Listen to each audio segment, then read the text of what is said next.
What made adoptive parents return their new child? I had a neighbor named Melissa. She was about my age, like 8, and her brother was slightly older, Giovanni. I remember when they moved in because her baby brother was named Kermit, and I thought that was extremely bizarre. She was eccentric, to say the least. My mum let her come over pretty much whenever she wanted during the summer because she always seemed to be ignored by her parents. Giovanni used to come over too, but I remember he'd leave a lot to go run errands with his parents or for dinner. Whenever I asked her if she had to go, she said she couldn't eat what they could or go with them anywhere. They basically shushed her out of the house. It was concerning, so I told my parents. My mum tried making friends with her mum several times, but the woman was just cold. Anyway, turns out Melissa was adopted. I'm not sure how my mum found out, but I remember coming home from school one day and Melissa just wasn't there. She normally waited outside of my house. A week or more went by, still didn't come over. Our neighborhood was very gossipy, but someone found out they gave her back because she was chatty and they originally just wanted all boys. Her family moved out shortly after this. I have an ex-girlfriend, let's call her Rosie. Around 2008, when we were both 14, both her and her infant sister were in foster care. Shortly into our relationship, a couple with a 6-year-old boy decided they wanted another child, but didn't want to undergo childbirth again. So what they did was adopt her sister and give Rosie a short time to live with them as a foster child to see if she'd fit into the family. Understandable. They kept her for around 2 weeks and then said no because their biological son wanted to be the oldest. Now she hasn't got to see her sister in 2 years. I hate that family. She only had to be there for 4 years, if that, and to let a 6-year-old's reasoning keep you from keeping 2 sisters together and then not letting one see the other is just sick. My cousin was adopted twice. Her first adoptive family decided that they just didn't want to be parents anymore after having her for 3 years. She was friends with my cousin, so my aunt took her in and adopted her. She's all grown up now and a beautiful, happy woman. My parents joke all the time that they're going to return me. Joke's on them, I'm 30 now, but really my parents love me, and I've never ever seen them as anything but my mum and dad. Though my dad said the other day that if I get a DNA test and I'm not 100% Korean, he wants his money back. He paid for a Korean and he wants a Korean, not a hybrid. From what I've read, this happens more commonly with children adopted from Russia. People want white kids. They get white kids with fetal alcohol syndrome, profound socialization problems, and disabilities. They're kids who require a tremendous amount of therapy, patience, time, and money. I don't know if it's still an issue, but in the 80s and 90s it was in the news. People would put toddlers alone on flights back to Russia. Jesus Christ, I don't know what annoys me more. People being picky about the ethnicity of their adopted children, or the fact that they don't do their research and just dump them if they aren't easy to raise. I guess adoptive parents can be just as crappy as regular ones. Trigger warnings on some pretty sad subject matter and mental illness going forward. Yep, my aunt and uncle went to Russia to adopt a 3-year-old boy. They ended up also bringing home an infant girl. After a few weeks with the kids at home, they were starting to tell the family they were going to return the little boy because he was too much work for them. Cue the family backlash and everyone stepping up to take the boy instead of him going back to Russia. And I think they felt pressured to keep him, which they did. It's very clear that my aunt still resents the heck out of him, though. She does not like him at all. I used to work in children's services and knew a few kids who were returned. I actually agreed with the parents in some of those cases. In a couple of cases, the parents really shouldn't have adopted a kid that was known to be troubled. One boy's family decided to return him to the care of the state when one day they came home to find he'd shattered the toilet with a hammer and was caught mistreating the family dog. He also creeped out the couple's teenage daughter to the point where she was threatening to run away to get away from him. To our knowledge, he never managed to actually do anything to her. I knew of a few others, but that one stood out the most. Bear in mind that I also worked with very disturbed boys, so I didn't meet the kids that were returned because the parents were bad. One of the sadder ones to me was a kid who'd been raised wrong in every way possible, and a kind but very naive couple who adopted him. They didn't listen to any advice we tried to give them because they knew that love conquers all, and they figured that if they were just nice enough, he'd be all better in a few months or maybe 1 year. They thought that at the end, after 2 years, he'd be a normal kid. They weren't prepared for his baggage at all. My understanding was that he did get a little better after some years with them, but after a while they just gave up and gave him back. It destroyed him and any progress he'd made vanished. I have a friend who was adopted from Russia, and aside from being a little behind in school, he was a normal kid. His parents couldn't have children, so they flew to Russia to adopt a 4-year-old girl, him, 2 years old, and his biological sister, 3 years old. Well, when they got to the care facility, they got to pick up all the kids, who were all in separate rooms. They get my friend and his non-biological sister, but for some reason they won't let him see the biological sister. The parents spend the night there, expecting that the next morning they'll get to see their daughter. Finally, the caretakers bring them to the little girl. When the girl saw them, she started throwing her toys, punching people, screaming, pulling her hair out, and just going crazy, so they decided not to adopt her. The mother told me she now regrets it. She believes the orphanage told the girl to act that way because another family might have offered more money. The whole trip was just suspicious, she told me, and that if she had a choice, she would have demanded to adopt her anyways. Oh my god, and I just remembered another family who gave up their daughter. I went to elementary school with this quiet kid named Daniel. He had really bad speech problems, but the only thing I ever heard him say clearly was how excited he was about his new adopted sister. Now honestly, I didn't like Daniel, he was annoying and he smelled bad, but my friend, let's call her Kathy, was his best friend. They spent all their time together and she regularly visited the house. In the beginnings of the 4th grade, Daniel's family adopted this adorable little girl. She was really shy and couldn't speak English. Halfway through our 4th grade year though, Daniel just stops coming to school. I talked to Kathy and she told me that his family wouldn't answer the phone. Kathy and her mother eventually go to Daniel's house to see what's up. His mom tells them they returned their daughter because she was trouble and too immature. Daniel and his family moved away after that. I have no idea why they would have given up their 4-year-old daughter. I know adoptive children have a tendency to have issues, but giving up a tiny child who needs your help just sounds so selfish. I was adopted when I was 10. I wasn't given back, but it was almost hell. I just came to say that you need to be a really caring person if you're going to adopt any kid older than a baby. I was ripped from my family and thrown in with a woman who thought to completely change me instead of accepting me for who I was. I got PTSD from the day I was given to my adoptive family, severe self-hatred because I've never lived up to the standards set by my adoptive mother, and crazy attachment issues. If I just had someone adopt me who could have just said, hey, that stuff was messed up, so we know you're going to need a lot of time to adjust, and that's cool, we're here for you. At 10 years old, you're already getting a sense of who you are, so we can't really change that. We can only guide you out of trouble the best we can. You don't have to call us mum or dad, you already have those. We're not here to replace them. We're here to give you the stability that they couldn't. But the damage is done. I'm 27, I've got almost 2 decades of pent-up crap I now have to get rid of. So if you're going to adopt an older kid, don't expect them to be grateful. Don't expect them to love you right away. Don't expect them to be perfect. They'll argue. They'll get in trouble. They'll scream at you that you're not their real parents. Take it all in your stride and don't overreact. This is their process for adjusting. This is what you signed up for. My adoptive mother, when we'd get into arguments, would yell at me. Fine, do you want to go back and live with your father? And that cut like a knife. This was the first home I'd ever been in for longer than 2 years since I was born. She threatened to take away the only place I'd ever had any stability. Don't ever do that to a kid. You have no idea the kind of damage you can inflict on a child doing that.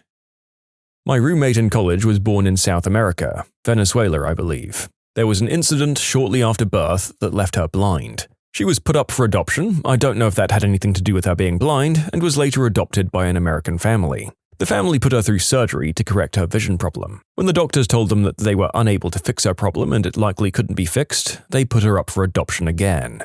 She was later adopted by a woman who herself was blind, so I guess things kinda worked out. The lady that moved into my family's old home had adopted a child that was deaf. She was told that the baby was totally healthy and had passed all the tests. She kept the baby, but sued the adoption agency. When I last saw the kid, he was 5 and he seemed pretty happy.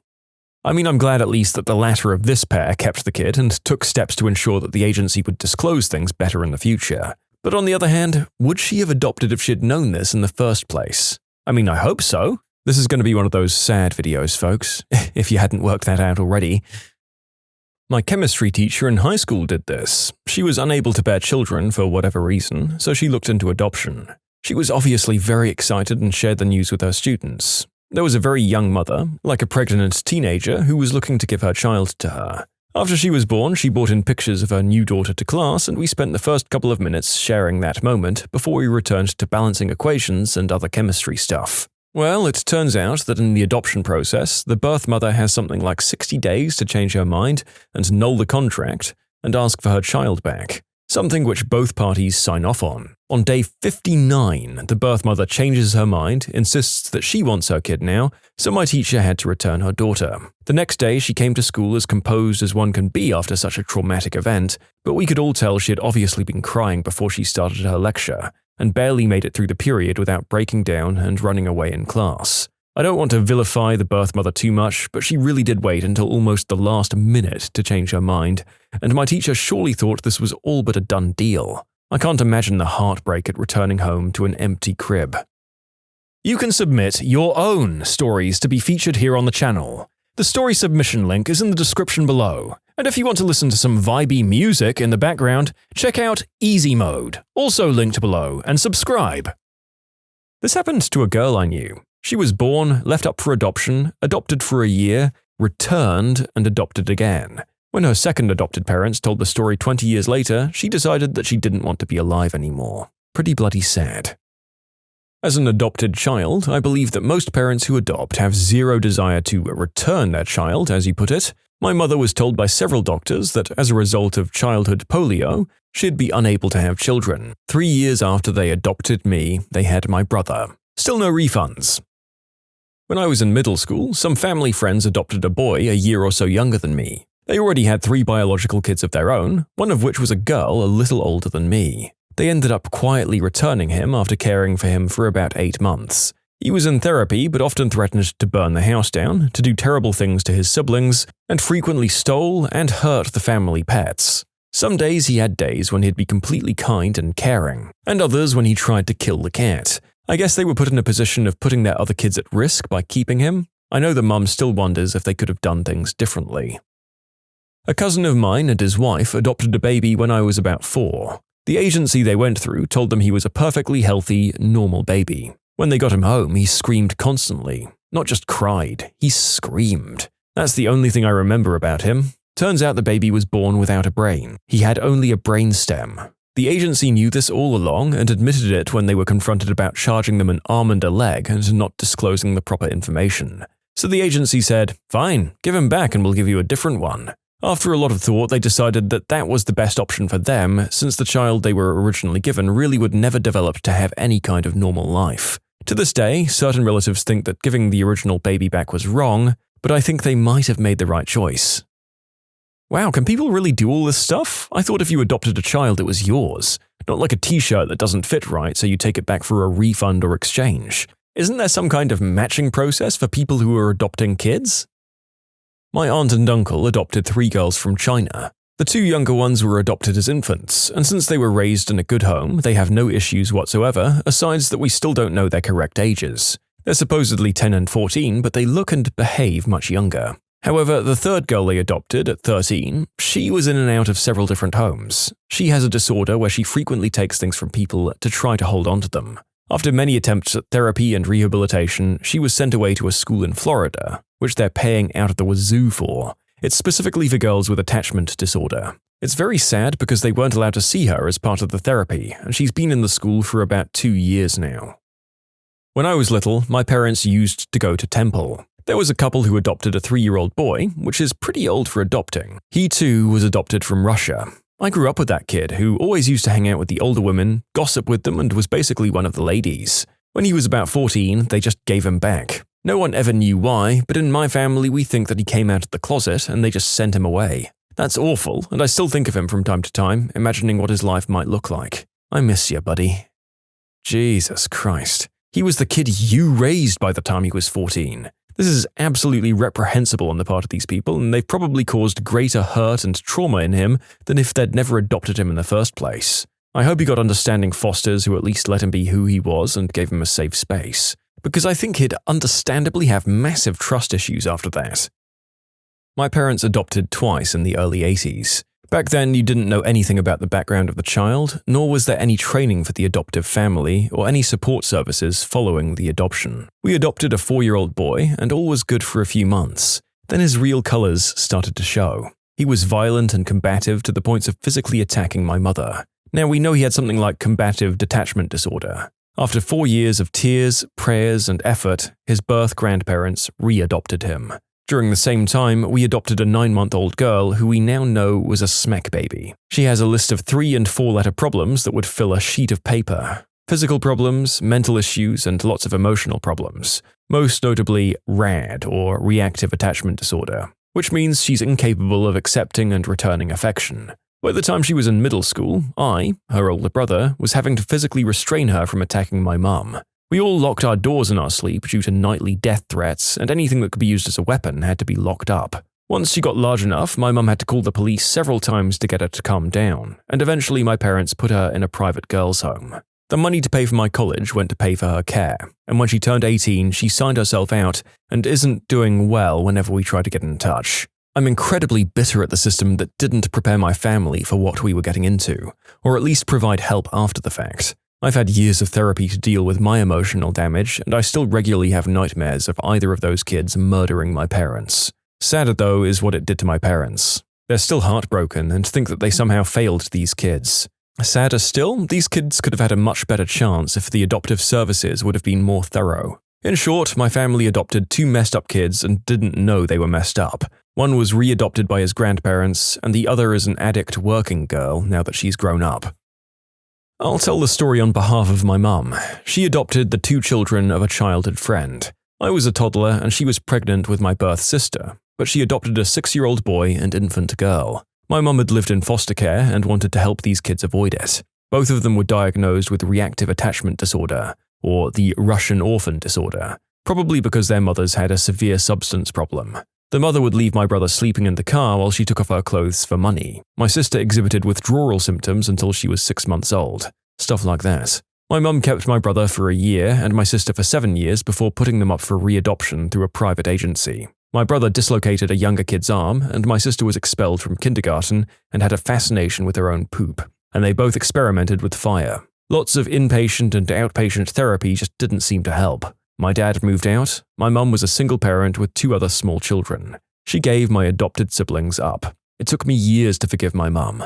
I know she did what she thought was best, and she really tried. My brother was adopted by a cool couple that did him a lot of good. My sister was adopted by hardcore Christians who cut off contact with us. Honestly, I found her on MySpace a few years ago and she's still kind of a mess. She gave her own kid up for adoption and quickly got pregnant again. I think in a situation like that, nobody gets to be the good guy. When I was a little kid, I went to daycare with my siblings to a woman's house whose neighbors had adopted. The neighbors really wanted this one little girl, but had to take her older sister and younger brother as a group in order to get the child, which is messed up already that they wanted to break the children apart. Well, they neglected the 2 they didn't want a whole bunch. They only brought the one girl a bike, and when somebody gave the other 2 free bikes, they threw them out. My babysitter would let the 2 come over when the parents were taking their favorite one out. I shared my candy with them. I stopped going to that woman for babysitting, and I never found out what happened to them. While it wasn't adoption, a year ago I took in a 17-year-old high school senior who really didn't have any other options. After the first month, things had finally settled down, and I was starting to feel like he was turning some things in his life around. At this point, Mum re-enters the picture, but he really didn't want anything to do with her anymore. I found out later she won him over by promising not to make him follow any rules when he was at her house. I was naive enough to think him spending time with his mum was going to be a good thing, and since he was 18 by this point, and I'd never actually adopted him, I really didn't have too much of an option. He started staying at his mum's again 1 night a week. She'd buy him beer and turn a blind eye towards his use of pain meds, and she got to feel like a good mother again because she was seeing her son again. His grades started to slip, he started disrespecting his teachers and me, money started disappearing from my wallet, but he refused to acknowledge that anything was going on. It was around this time that I learned he was not only using, but also selling anything he could get his hands on. We're talking green herb, pain meds, Adderall, spice, and I finally issued an ultimatum. I told him I was willing to be patient and help him work through everything else, but if he wanted to continue to live in my house, he needed to stop dealing. He packed his stuff that night and left. I continued to meet with him and tutor him and thought all things considered, we still had a pretty good relationship despite me having to ask him to leave. I later learned he didn't feel the same way. He started targeting other students I was working with, and soon several of them were using substances provided by him. It was brilliant on his part. He really knew how to hurt me. I spent the last year trying to pick up broken pieces he's left behind and feeling responsible for some other students that have been or currently are struggling with a variety of things because of him. I was adopted at 2 months of age, and they never hid it from me, so there was no family insertion drama. I'm now a 53-year-old man. When I was a child, remember, adopted, my parents would threaten to take me back to where they got me whenever I brought home a B on my report card or didn't pack up my room or didn't work hard enough helping in the yard. No other mistreatment and no slave driving, but damn, I'm still kind of messed up from those threats. Seriously, this isn't a joke. I'm sitting here sweating just reading these comments. My ex-wife used to say, "It's a wonder you're as close to normal as you are," after visits with my parents, and she wasn't completely joking. Teachers. What's something a student of yours has said that made you lose hope for them? Principal at an inner-city high school. I had to sit down with a student who had been caught plagiarizing for a second time. This time, from The Onion. I had a student use The Onion as a source. Specifically this one. Barry Bonds took performance-enhancing substances, reports everyone who has ever watched baseball. Hey now, the inability to tell satire from news is a really popular style of idiocy these days. There was this kid named Lawrence who was one of those typical wallflower Catholic kids I grew up with. His dad was in our scout troop as a leader and was really meticulous. Like everything had to be just so. In the late 70s, most of the troop leaders had a relaxed dress code, but Lawrence's dad dressed like a 1940s scouting manual model, complete with brown uniform and wide-brimmed hat. Everything was pleated and pressed. His dad drove an old MG Roadster that was constantly breaking down. They were upper class and his mum was not in the picture. But the way Lawrence's dad picked on him was brutal. "Stand up straight, Lawrence. Chin up. Be a good lad. Chest out. Chin up. Lawrence, don't go over there. It's dirty over there. Lawrence, stand straight and tall when I address you. Don't be rude. Wait until I've started eating before you start. Lawrence, do I have to raise my voice, Lawrence?" By high school, Lawrence just gave up. He wasn't perfect enough, so why bother? He stared into space, he attended school in person only, just a blank and hollow shell. His clothing didn't change, it only became dirtier. His hair got long, he lost weight, and his clothes just hung on him.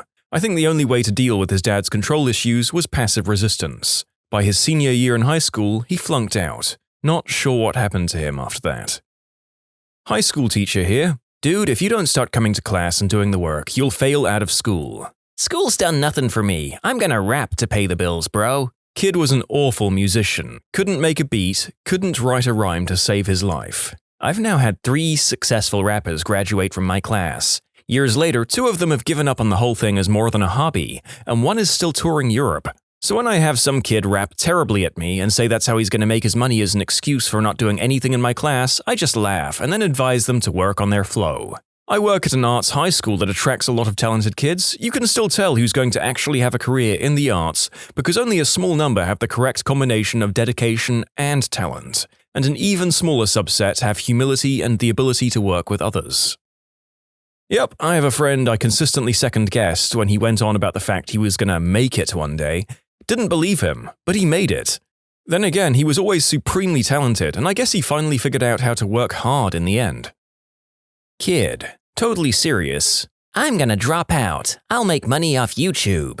"How many views are your videos getting?" Kid. "I have 4 subscribers, so I just need a few more." I had a student who has a severe mental disability, but was quite gifted in maths. But he's told myself, other adults in the room, the special education department head, and school psychologist he is going to drop out of high school to be a YouTuber. Mum and Dad are in serious denial of this fact, but he's dead set on it. You can see it in his eyes. In other news, it seems that the generation of students I have now want to be either YouTubers or professional video games players. I was born in the late 80s, and when I was their age, I remember having classmates being sternly told the actual statistics of them becoming professional athletes. I still have 2 to 3 classmates, graduated high school in 2007, that are dead set on making it into the NFL, but never played in high school or college. I feel this is the same with kids I'm seeing now. They don't truly understand the extremely low chance of them becoming pro in social media. Because they're growing up watching these people, of course they want to be like them. Just like the kids of our generation wanted to be movie stars or professional athletes.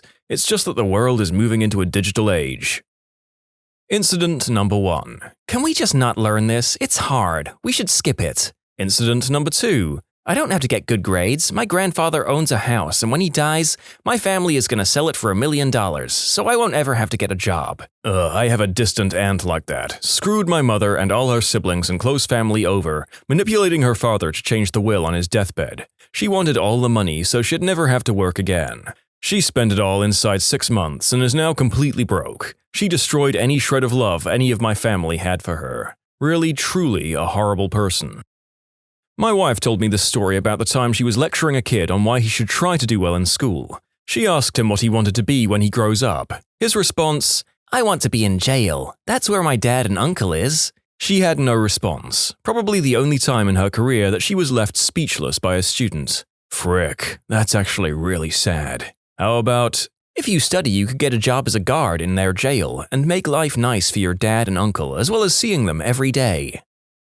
I had a student who was always acting up. I constantly tried talking to him about his behavior, and I wrote plenty of referrals. Throughout all of this, I would email and call his mother, but never got a response. One day, he was pacing around and texting someone. I told him to put his phone away, and he said, "I can't, I'm not too happy right now." So I said, "Will you take it out into the hall and I'll give you 1 minute?" His response really shook me. He said, "No, I'll sit down. I just want my mom to turn the water back on." When all you know about a student is what you see in the classroom, it's easy to forget that they may not have a great home life. So I did wonder, is there any hope for him? But it also wasn't truly any fault of his own. He just had a crap home life where he was stricken by poverty. This is how my niece is. It's terrible. She's 15 and should be worrying about school and college. Instead, she worries about getting the younger kids up, getting them dressed and fed. On Monday, she kept asking me if I could drop off some bread and milk and cereal. It's just so frustrating because there are 3 adults in that house and none of them work. They're just junkies. We have called Child Protection Services more times than we can count. Her mother had her at 15 and then just kept having kids. My sister-in-law also grew up in a similar home to the one she's providing now. I really just think it's one of those cycles that she just can't break. Her thought process is, I grew up like this, so why make it any different from my kids? All 4 of them have different dads and only one of them has a dad that's involved. I want to be a substance dealer, but the cool kind. You know, the ones that wear a suit and carry a briefcase. He was 17 at the time and completely serious. He was expelled a month later for jumping another student. When is the teacher coming? This wasn't the first lesson I had with this child. I teach computer science in university. I get a lot of freshmen that picked the major because they heard it was a high-paying major, but don't actually like the subject they're in. The worst was a recent student that asked if they could just do the assignments by hand. They don't want to use a computer, they didn't really like using them. People use computers too much. I don't start doing that. Also thought computers could do too much and wanted people to stop using them. Bruh, this is a programming course for computers, in a major about making computers do things. You're going to need to use a computer. Needless to say, I told them this probably wasn't the major for them. Is it just me, or does it sound like everyone's elderly parents complaining at the pace the world is moving in? A true old soul already, and this comment was from 2016, when we'd all been solidly using laptops at uni for a decade. I used to teach science in public high school, had to convince a sophomore that trees came from seeds, and I blew his mind. I had one 4-year-old who couldn't hold a pencil. He couldn't remember how to pick it up and didn't have the strength to push it down hard enough on the paper to get any leverage. He couldn't color, had no motor skills whatsoever. He didn't have a dominant hand. His parents liked to leave him at my learning center for an hour, even though he couldn't use the bathroom on his own. He was 4 years old and didn't have the slightest grasp of the alphabet and couldn't retain anything we taught him. It took a month to get him to count to 10. My theory on all of this is that on top of a learning disability or developmental delay, his mum was in denial, and of course he was a natural lefty, who was forced to use his right hand, but because of his disability, he couldn't, and ended up not developing any motor skills in either hand. Poor kid. Had a 4th grader say he didn't need school because he was going to have a wife and she would do everything. Same student, while disrupting the entire class, also said, "What are you gonna do? I know you can't hit me." At the time, the kid was visiting the school social worker multiple times a week. Dad wouldn't hold a job while mum did everything and learned from dad to disrespect rules and that getting into trouble meant nothing. Kid was expelled shortly after that for beating and holding another student against the wall and threatening to kill him.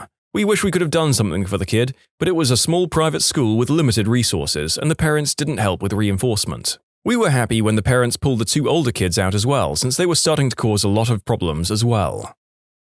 I taught lower elementary. Most teachers will get frustrated at some point by how hard it can be to get a child who may be lacking upstairs some extra help. This was the case with one of my favorite students. It didn't matter that he couldn't do any of the work that his peers were doing due to his incredibly low IQ, he was performing at his ability level. But he was just so nice to everyone. I had set time aside every day to help him with his reading. We were using the short story of The Ugly Duckling. It had one short sentence on each page, and after 2 weeks, he could get through it with minimal help.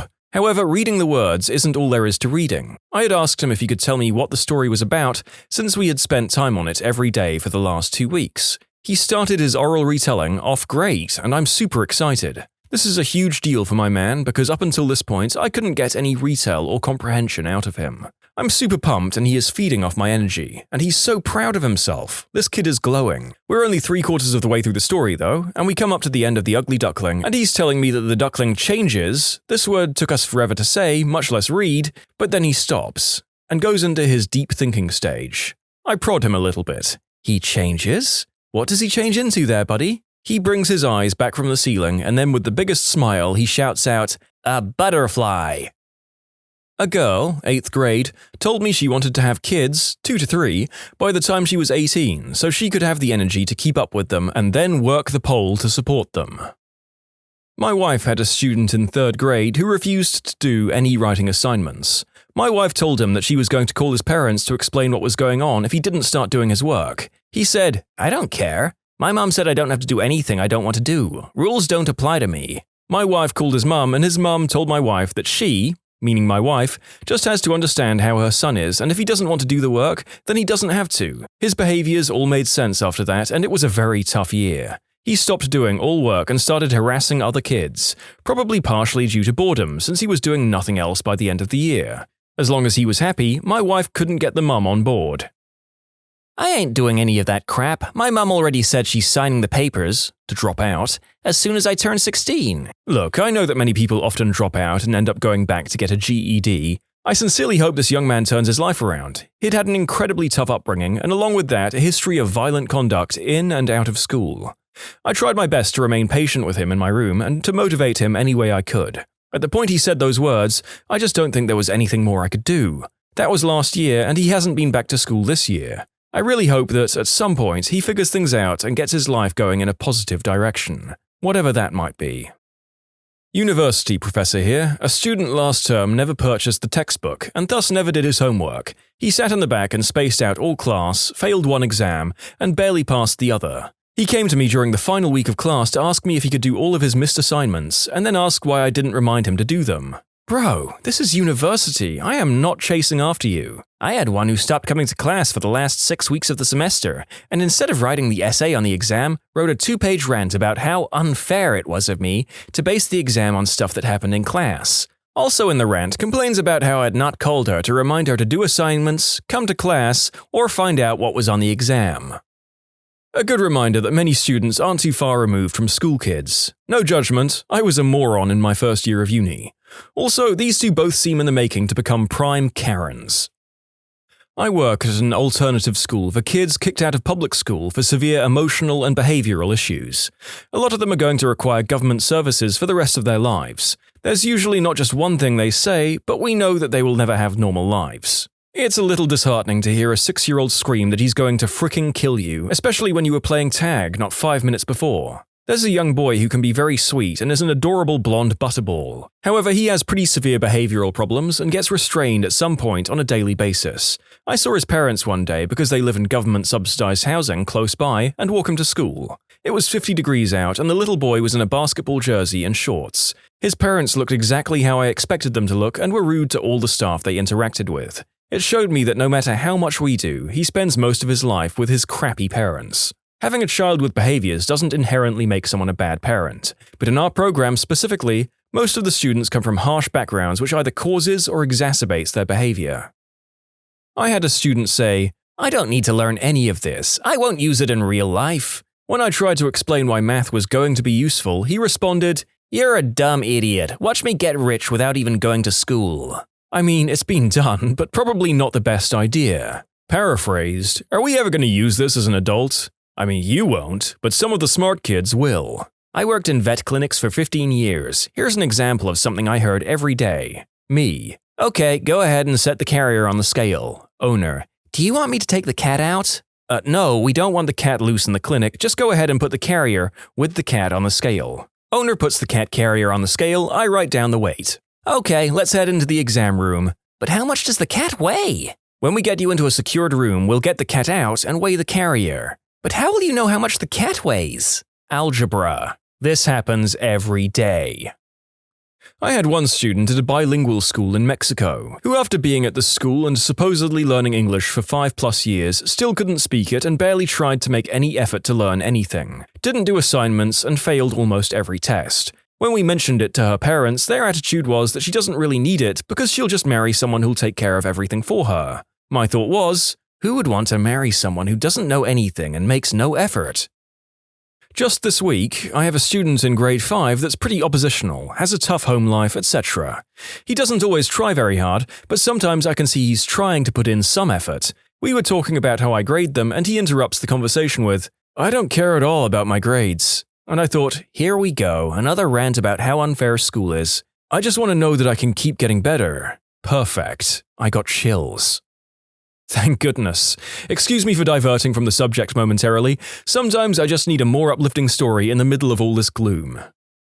This is probably going to be buried, but I like to reference this one from time to time. I had a student who was a hoarder. He was one of those kids that we all remember who had the backpack that was filled with everything for every class. It looked like this kid carried around a small grocery cart on his back. One day I'm walking him to his locker to look for an assignment that I knew I'd given him before, and I smelled this nasty smell. Big surprise, it's his locker. Open it to find 89 cartons of chocolate milk stacked inside. That's not all. On the floor, he had a pretty large mason jar filled with what looked like dead bugs. I asked him why he had so much milk in his locker, and he said, stone-faced, to dip the bugs in. Never sure what happened to this kid when he left, but that was the most disturbing for me.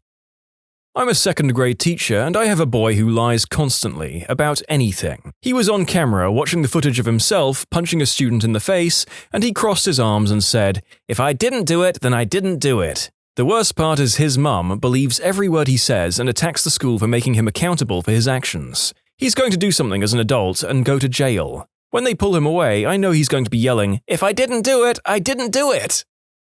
7th grade in the US. On the first day of class, the students each said what they did over the summer. One kid said he went to Germany. The kid sitting next to him audibly asked where that was, and if it was further away than Chicago. I thought he must have misunderstood what the first guy said, so I intervened. Chicago is about 100 miles away. Germany is in Europe. That's another continent entirely. The kid looked blankly at me and asked me what that was. The word continent. I was dumbfounded and gestured at the map of the world on the wall and pointed at the continents, thinking he must have learned to pronounce them differently or something.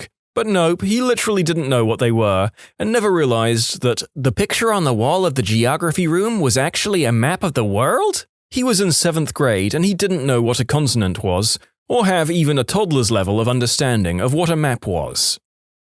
I once had a student who didn't know what the answer to 5 times 5 was. This was in the preparatory year of a private medical university. Fear for the patients if she ever graduates. My mum is a nursing instructor and she has horror stories of people who have become nurses. The bad students are rude and entitled, and they either skip work, lie on it, or expect my mum to do every assignment with them, step by step after class. When the student starts to fail because they're not meeting the standards, the people above my mum will give them the alternative, easy busy work assignments, so they can pass the program and the school will start to have good statistics. So if you get a nurse someday who's a butthole or seems like an idiot, then they probably are. Me. What country did the United States gain independence from? Student. Hispanic. Tynesha, that's an ethnicity. Nuh-uh, it's a country in Africa. Me, internally. Tynesha, you're freaking 13, what the hell? And then externally. Okay, can someone help Tynesha answer the question? Another student. France. I teach English in Japan and sometimes hear, I don't understand this because I'm Japanese. What a well-constructed sentence for a Japanese person. Well, they say it in Japanese. I had a senior say he didn't think it was fair. I've grown to hate that word, by the way.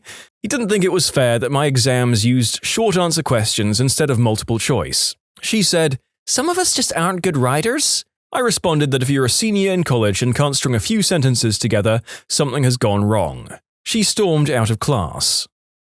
My college juniors and seniors, yes plural, who tried to justify the Holocaust because there were a lot of Jewish people in Europe at the time. To make it worse, almost half of my family died in the Holocaust. They don't know this, not that it matters. Had my Year 2 private student try to turn over his study table on me. It didn't work, I slammed it down, and then screamed at me to write out his homework because that's what his mum pays me for. There's still hope, but it made me so sad and angry as he assumed I was of a lesser position than him just because I was being paid. Like, yeah, nah, bye. Minimum wage workers. What customer rules aren't you paid enough to actually enforce? I worked graveyard at a Jack in the Box near a community college. The line would get so long, I decided to give out a mystery treat to every passenger in the car. From free orange juice to Jumbo Jacks, everyone was a winner. Reminds me of the time I went to Taco Bell late one night and ordered a single taco, and when I came to grab my order from the drive-thru, I got a huge sack of like 20 tacos. I hit the mega jackpot. People sleeping in their cars overnight. I consistently work night shifts and see it all the time. We're meant to tap the windows and ask them to leave, but really, if someone has to sleep in their car and we have a huge empty car park, why kick someone while they're down? My favorite old folks aren't usually charged as much as they should be. I'm not about to tack on an extra 50 cents for extra peanut butter. If someone was awful to me, you bet your butt they would be paying the full price. I'd also give away muffins that wouldn't be sold the next morning. Super against the rules according to the boss because it encourages vagrants. But I also told my manager it was a dumb rule and I was doing it anyway, but wouldn't say where they were from. He didn't mind and didn't let the boss know. It didn't increase vagrants coming in, no harm, no foul. Sometimes those muffins were my meal of the day too. At Christmas, I forgot to charge someone for the box of groceries they were getting as a special treat for their kids. She was someone that always came in just for a coffee and for a treat on Fridays, and was the nicest lady living on a small pension. She'd always rather spend money on someone else, so she deserved it. Yup, giving away muffins is a love language to your favorite customers in hospitality. I remember that feeling of giving the nice ones something for being decent folks. Made for great regular customers who would brighten your day next time they came in. I worked at an airline. The minimum change fee was $75. At the time, that amount of money would take me about 10 hours to earn. Let me tell you how many ways I found to waive that fee. Oh, what a great conversation about weather. Let me waive that fee for you. Oh, and your child is crying in the background. Let me waive that fee for you. I found any reason to waive that.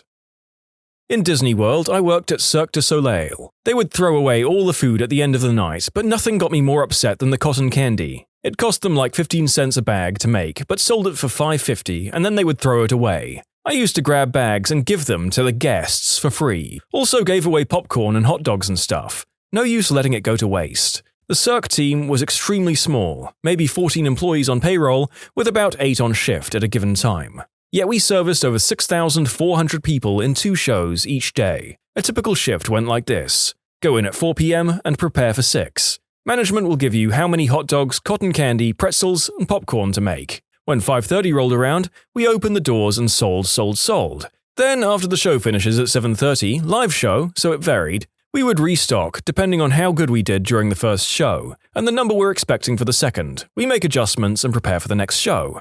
Around 8:30, we open the doors, sell.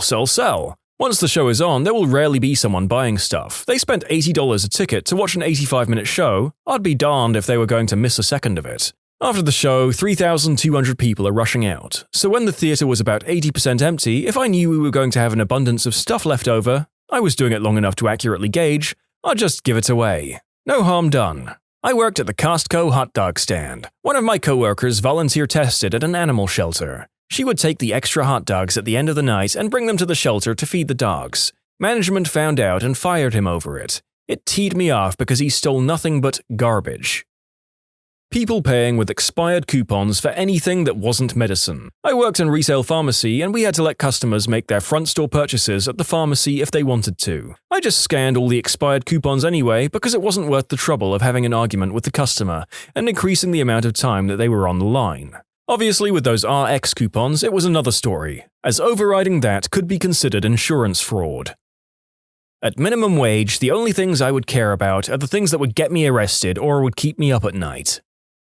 Not a worker, but I was being assisted by a minimum wage worker at a chain arcade. Me and my friend were figuring out what we could afford to get from the little rewards area, and we started to sit down and begin counting. He saw us and said, "Nah, don't worry, they don't pay me enough to care." We still felt bad, so we put some of the candy we got back. He started scanning our point cards and the rewards. We had an extra 5 to 10 pieces of candy, and he was like, "Oh, looks like you can't afford it." Then he slid all of the candy into the bag and handed it to us. 10 out of 10 employee. I hope he's doing well. I work at a pizza joint that has a redemption center, kinda like Chuck E. Cheese. I do this all the time, especially for birthday kids. If it's their birthday and they want something, I just ask them, well, it's your birthday? What do you want? Pick anything you like. They want the thing that has 1,000 tickets? Fine. It costed us $5, and your parents probably gave you $10 anyway. It's your birthday. You just go be a prince or princess. A couple of years ago, I worked at a deli inside of a Walmart neighborhood market, aka just groceries. Every 3 hours, we had to mark rotisserie chickens and other foods on the hot plates down 50%. If people were kind or looked like they could use some help, I would mark them down almost any time. I couldn't tell you how many folks came in who I would just give a few extra slices of cheese or ham to for free, and just how their faces lit up. They definitely needed it more than Walmart. Having worked in multiple movie theaters, I can tell you that the ushers absolutely give 0 Fs about you trying to sneak food in from the outside. It's a minimum wage job, they have no interest in hassling people or getting into a confrontation over the bag of peanut M&Ms in your purse. It's a million times easier to just turn a blind eye. There was one family that used to come to the movies almost every week. They would always bring their grandma, who was in a wheelchair, and she always had a box of pizza on her lap covered by a shawl, and this was obvious to everyone. It's a fresh, hot pizza, for frick's sake. You can smell it from 30 feet away. I honestly just thought about telling them that I didn't care if they were bringing in food, but then I thought that maybe that's the only reason they brought grandma, and I didn't want to take that away from her. I love the extra little considerate touch of holding your tongue to specifically make sure that the grandma is continued to be included in family movie night. Although it would be pretty callous of the family to just cut her out once they knew they could bring pizza themselves. I used to work in town at an auto parts store with a lot of gang activity. Every now and then, some monstrously muscular dude covered in tats would walk in and grab 2 batteries off the rack. We assumed for the hydraulics most were using, and walk out. We would just wave and say, "Have a nice day," rather than get the crap beat out of us. We'd just write it off as a store loss. Using the bathroom if you aren't actually a customer. We're the only place open at 3 in the morning. I'm not going to tell people to go find somewhere else. I had this backfire a number of times on me, actually. After relenting on the not a public restroom rule, people just messed the entire bathroom up to say thank you. Years back, I worked at a local chain restaurant that had a drive-thru. One of the owners would occasionally come through and reiterate that we were only to give 1 ketchup packet per order of fries at the drive-thru. Our fry orders were huge and 1 packet was nowhere near enough, so as soon as he was gone, we'd go back to throwing handfuls of ketchup packets into the bags. Long time ago, I ordered a bunch of Taco Bell for myself and 4 friends. It was about 2 a.m. and we were surf fishing in a small SoCal town. Anyway, after the highly stoned worker handed me my huge bag of fries, he asked me what kind and how much sauce I wanted. I replied, "A frick ton of mild, please," and he proceeded to hand me an entire box of it. I work as a lifeguard at a theme park, first job, and one thing some customers do is pretend they're going to faint or they're having heat-related problems, so they can get us to call into base and get them free food or drinks. Sometimes I really wish I was a bad person. They really do know how to game the system. Not me, but my boyfriend worked a store in a large mall. The store refuses to put security sensors in because it ruins the laid-back vibe of the store. They wanted you to chase shoplifters. One girl working there almost got maced. A male coworker was threatened to be stabbed. He just didn't care and wouldn't chase. He would just tell the manager on duty what happened.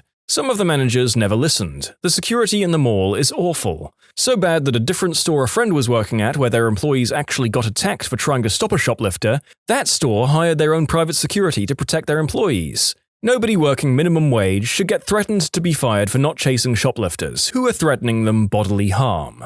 I've worked a ton of retail jobs. When they do training about shoplifting, the first thing every single one said was never ever chase a shoplifter. Get a good look at them and call the cops, but it's not your job to catch criminals, and it's illegal to detain people. All you can do is call the cops.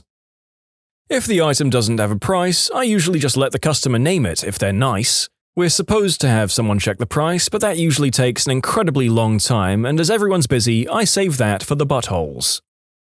I worked at a deli and I had the power to override the price per pound anytime I felt like it. So if a customer was upset, I'd give them half off. Or if they had a cool shirt, I didn't really care. This reminds me of when I worked in a supermarket and got minimum wage. They would sometimes ask me to work the bakery. I'd give the kids free cookies and then offer one to the parent. I read here that Dairy Queen requires you to charge for anything extra when ringing someone up. but after you purchase it, if you ask the person making it for extra whatever, they throw it in for free.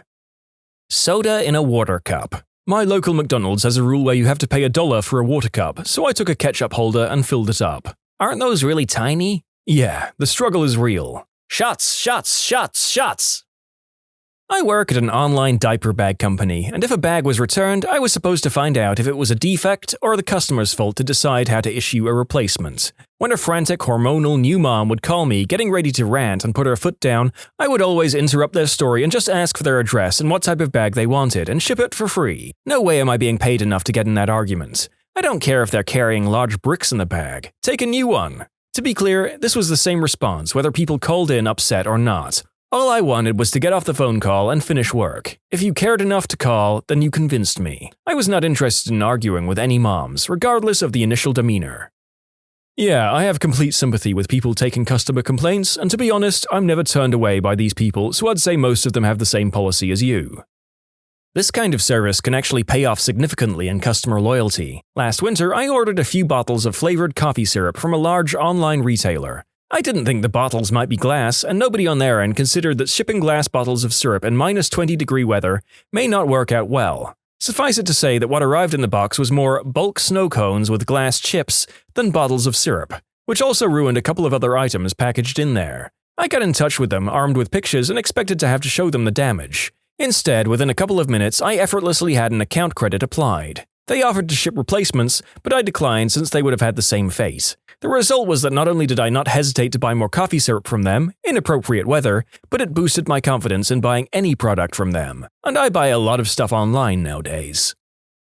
I worked at a hardware store in a garden center making close to minimum wage. We often loaded heavy bags of mulch and dirt for customers in their truck beds and whatnot. We were told that we were not allowed to take tips from customers. So being the good boy that I was, I turned down a couple of tips until one day I loaded up a full customer pickup bed and he handed me $20. I told him I can't take that, and he looked me dead in the eye and said, "Do they really pay you so much that you don't need it?" I stopped being an idiot that day. Why the frick I let someone pay me so little and tell me I'm not allowed to make more, and how I listened to that is just embarrassing now. Worked at Target, they had the same store policy, but my manager also said just take it anyway because they had someone complain about someone refusing to take a tip as being rude a week or two prior. Sometimes I'd just buy a box or two of fruit snacks for everyone and toss them in the break room with it. I used to be a cashier at Walmart. No crap, I had someone try to give me a $50 tip for knowing how to do my job properly. I desperately needed it, but I couldn't take it as there are cameras and I was scared crapless that I was going to get fired. He insisted, so I put it in the donation jar. That's so terrible at a low-wage job in which generally customer service can't get paid enough, they can't accept a tip from a customer for providing quality service. I work in retail, and part of my job is helping customers load furniture purchases into their car. Unfortunately, most of our customers never really expected to be buying furniture when they came in, just by the nature of where I work, so they oftentimes come in vehicles that are grossly unfit for the job. I've had to help customers try to lift love seats and sofas into the back of their sedans, for example. Well, one day after I'd been there a few weeks, I got called into the furniture department for customer assistance. So I go out there with a flatbed cart and meet the lady who bought a large chest. We get it on the cart and I push it out into the parking lot. Then she points me to her tiny little car. I can immediately tell there's no way in heck it's going to fit, but she's convinced we can make it work. About 20 minutes later, she actually proves me wrong. As we're saying our goodbyes, she pulls a $5 bill out of her wallet and offers it to me. I tell her that I just started there recently, and so I actually wasn't sure if I'm allowed to accept tips. She said something along the lines of, "It'll just be our little secret." And after thinking for a moment, I said, frick it, helping her was way more trouble than the $3 I was paid in those 20 minutes. So I took her money, went back inside and casually asked my boss if I was allowed to accept tips. "No," he said. "Don't get yourself fired over an extra $1 or two." I briefly considered handing him the money and apologizing for accepting it, despite not being sure I was allowed to. Instead, I told him, "Okay, I only ask because that furniture call I just helped with was gonna offer me a tip before she realized she didn't have any cash on her. Made me realize I didn't actually know, so I'm just asking for future reference." Oh no, wouldn't want to lose this minimum wage job taking money offered by thankful customers that in no way costs the business anything. Massive retail corporations really just are the worst, aren't they? Work your minimum wage employees to the bone and flat out block them from taking gifts from grateful customers. No way that I wouldn't take that money. I work at Target and we aren't allowed to do anything to physically stop people from stealing. If someone's trying to be sneaky, we're supposed to say, I think you forgot that in your cart. But if you wanted to grab something and just walk away with it, only thing we can do is tell asset protection. Back when I worked for Home Depot, one of the guys in hardware watched someone stuff screws and nails and other small items into their pockets. My coworker walked up behind him and scared the frickin' crap out of him by yelling, "So, are you going to pay for those or what?" He got in huge trouble but wasn't fired, and it was funny as frick watching someone flail about with nails flying out of their pants. Whenever I shop at a department store, I always try to find the most disgruntled-looking cashier. I've had cashier bags that weren't scanned. They didn't care, and I don't say anything. That happened to me at Michael's, a crafts store, a few days before Christmas. The store is absolute hell on earth, and my cashier was a weary, 16-ish-year-old guy who was just done. He had the 1,000-yard stare, poor kid. He was mumbling on about how his girlfriend is mad at him because something about her birthday and how all the customers are just so mean and scary. I don't think he was even talking to me. I think he was just having a stream of consciousness. Anyway, I notice he's just shoving things into a plastic bag, so I say, "I think you forgot to ring some of those things up." He looks at me in a daze and says, "You look like a nice lady and I just can't do this anymore, so here you go." Wow. Thanks, fam. Hope you had a happy holiday. Used to work at a movie theater. No one cares if you bring your own snacks, although it's super aggravating if you just leave your snack garbage at the theater instead of taking it out with you. We usually have an hour window where all the theaters are getting out. We tend to have about 10 minutes per theater to clean on a busy day. Leaving your garbage in your seats makes everything slower. It's not hard to carry it down to the can. I work in an electronics retail store. We have a standard price match guarantee, 14 days with a receipt. I had a woman come in and give me a huge attitude and explain that she brought this TV 2 days ago and paid $3,199 for it, and that one of our competitors had it for $2,999 and she demanded her money back, plus the 10% difference. I made her wait and pretended to check with the manager. Well, when I looked it up, we were currently selling it for $2,500. So I went over with a huge smile and told the mean woman who was giving me dirty looks the whole time, "Sure, ma'am, we can match the $2,999 for you and the 10% of their $200 difference." So she walked out thinking she won the battle, paying $2,979 for her TV. When, if she was nice, I would have given it to her for our sale price of $2,499. Being a B-word cost her $480. As a valet, we would reuse tickets and just pocket the cash to park as our tip on slow days. The manager never counted how many cars we parked or how many tickets we used. I was taught this by my coworkers on my first day. It was the only way to make money. Also, I never asked for ID when selling M-rated games to people who looked under 17 at a major retailer. It's not a law, and my supervisor didn't care as he wanted as many sales as he could get. Used to wait tables. People couldn't bring their own drinks, booze, or just water. I honestly didn't care if I saw them bring their own, as ours was way overpriced. One day, this obviously broke couple came in to celebrate something, and they asked for tacos and a big bottle of beer, but were discouraged by the price of the bottle. So I told them they could buy a bottle from the store on the other side of the street. It was half the price, and if it was warm, I could exchange it for one of our cold ones.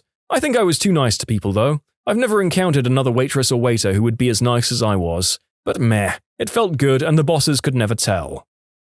A coffee shop I worked at was so poorly managed that I practically gave free drinks to the 5 to 7 customers that we actually had on a regular basis. The manager and owner were always in China and the few customers were usually our friends. I even took on double shifts so I'd get paid more. We let the customers do whatever the heck they wanted, and it even got to a point where they played Smash Brothers in the back. They even hung out in the kitchen to cook food. As employees, we probably broke every universal employment law possible. It was the chillest minimum wage job I had, but unfortunately it came to an end when the entire staff except myself decided to go to EDC and my manager happened to show up that one day. About 22 years ago, I worked in a Kmart that had a diner and I was the dishwasher. One day, a waitress came up to me and asked me to clean a mess in the ladies' room. In my ignorance, I'd just assumed someone had spilled the trash or something that innocuous. I opened the door and everything looked fine. I opened the first 2 stalls and everything still looked fine. Then I opened the 3rd stall. Some lady had projectile crapped all over the back wall of the stall. It was a tremendous amount of liquefied crap. So, after dry heaving a number of times, I leave the ladies' room. I informed the head waitress that there was no way in heck I was going to touch that mess. She whined and moaned about it, but I wouldn't budge. She called the store manager down to the restaurant and he started yelling at me to clean up the mess in front of everyone else. I flat out refused and told him to go take a look for himself. I grabbed a dish bucket from the opposite end of the restaurant, and on my way back I saw him come out of the restroom. On his way out, he stopped by the hostess and told her to put up an out-of-order sign. They ended up hiring a professional cleaning service to take care of it. Apparently, he didn't get paid enough to deal with that crap either. Redditors who have won a lifetime supply contest. How did you win? And how's it going? In college, I frequented a specific Jack-in-the-Box that was walking distance from campus. I'd occasionally talk with the manager, who was a pretty cool guy and one of only a few people I knew who were into the World Cup. One day he says, "You want a lifetime supply of milkshakes?" I thought he was joking, so I was like, "Sure." And he handed me a huge stack of free milkshake coupons. Not so much a contest, but I guess I won the prize for friendliness. Once won a year's supply of the Tropicana juice drink. Was awesome, but you could only buy 4 cartons a month with dated vouchers, so it never really felt as magical as I was hoping. 9-year-old me wanted like a dedicated Tropicana faucet in the kitchen. When I was a kid, there was a phone-in competition to rename a popular children's cereal. It cost money to vote as it was a premium number, but my mother let my younger brother vote for fun. What we didn't know at the time was by voting, you'd be entered to win a lifetime supply of this cereal, and my brother won. So they called up, and our mother told them we didn't want it.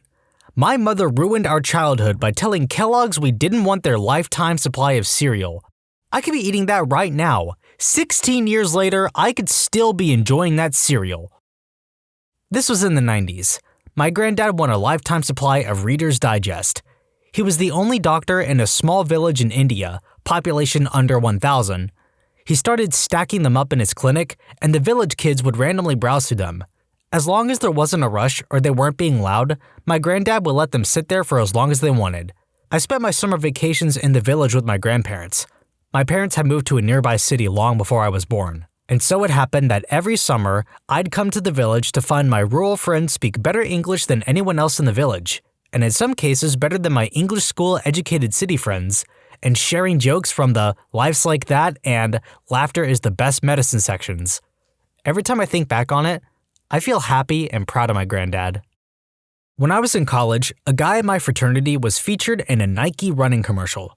He was paid a fixed amount, and they would randomly send him shoes throughout the 2 years I knew him. After he graduated, shoes still showed up at the house every quarter until I graduated. The funny part of the story is that he was on the university cross-country team, D1, and when he signed the paperwork, it voided his scholarship. The coach calls him in his office and berates him for a half hour on how he, quote, screwed up his scholarship. His response was priceless. I have 4 more semesters and Nike paid me enough to cover in-state tuition for that time. Also, I hate running, but I'm good enough to have gotten a scholarship. Now, I have school paid for and will never run again. Good luck to you all, though. Won a lifetime supply of knives. I guessed correctly how many sheets of paper the knife could stab through. After I broke the first 2, I was told my third was my last one. Apparently, the knives were supposed to last a lifetime. I went to school with a kid whose mom won a lifetime supply of aluminum foil. They wrap everything in foil. His whole lunch every day was wrapped in foil, sandwich, fruit, etc. And then they make one of those baking pouches, and that's his lunch bag. When we had dessert potluck, his cookies came wrapped in foil. I asked him about it, and he said that they even wrap all their Christmas presents in it, and they still get too many boxes of it. They give it away to friends and family. This is something I had no idea could be a problem until I read about it. When Naked brand juice smoothies first came out in San Francisco, I happened to be a homeless vagabond. I sat there by the trolleys with a sign, "Homeless, hungry, anything helps." A nice lady was handing out free coupons to try out this new juice at Whole Foods. She saw my plight and was probably sick of handing out coupons, so she dumped hundreds of them in my hat. I lived off of Naked fruit juice smoothies. Every day I would walk into Whole Foods and redeem one of my coupons.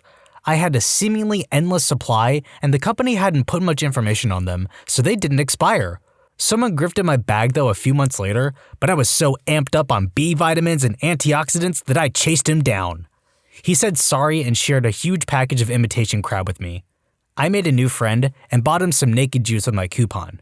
I ended up losing the rest of my coupons by being an idiot, but that's when I sort of had a lifetime supply of something. My friend and I were in a competition at an arena football game to win, quote, free pizza and beer for a year. The first person to kick a field goal from 15 to 20 yards away would win. Apparently, their definition of a year's worth of pizza and beer is 12 24-packs of beer and a large Rocky Rococo's pizza per month for 12 months. We had to pick up all 12 cases of the beer from a distributor at one time, so we had a party. Obligatory not me, but a friend. A friend of mine won a lifetime supply of pizza from Pizza Hut. They calculated his age, the average pizzas a person consumes per year, did some mathematical calculation, and FedExed him a check for $37,000. In my book, he won. Want to win a lifetime supply of free YouTube content? Subscribe to Am I the Genius or Am I the Jerk, linked in the description below. Thanks for watching! Not me, but this happened back to a good friend in 2010. He was wasted waiting in line for Late Night with Jimmy Fallon. Got asked if he wanted to do a skit involving punching balloons on air. So he gets on air and they dress him and two other people up in karate uniforms. The two other people go and kind of try to get some balloons, but you can tell they were shy. My buddy gets up there completely drunk, and Jimmy asks him his name. He tells them his name is Sho'nuff, the Shogun of little town in Northeast to protect his privacy. Questlove gets up from behind the drum kit and gives Sho'nuff a hug. My friend proceeds to ninja kick all the balloons, and Jimmy tells him he just won a lifetime supply of soft taco kits. The Roots play a theme song, Who's the Master? Sho'nuff! I lived with him at the time, and we seriously had 2 pallets of taco kits dropped off at our house. We had them in the cabinets, living room entertainment center, gave them away. But, 1,000 boxes of taco kits is hard to give away. We donated about 200 when we realized we wouldn't use them all. Flash forward 2 more years, 2012, and he once again got back on air to tell a story of how he woke up drunk in a casino elevator. Sure enough, The Roots again play his theme song. I cannot find a YouTube link, and the link we put up was taken down for copyright and cannot find it on Hulu. TLDR, friend got 1,000 taco kits, quote, lifetime, from the Jimmy Fallon show, and The Roots made a theme song for him. He's now been on Jimmy Fallon 4 times since.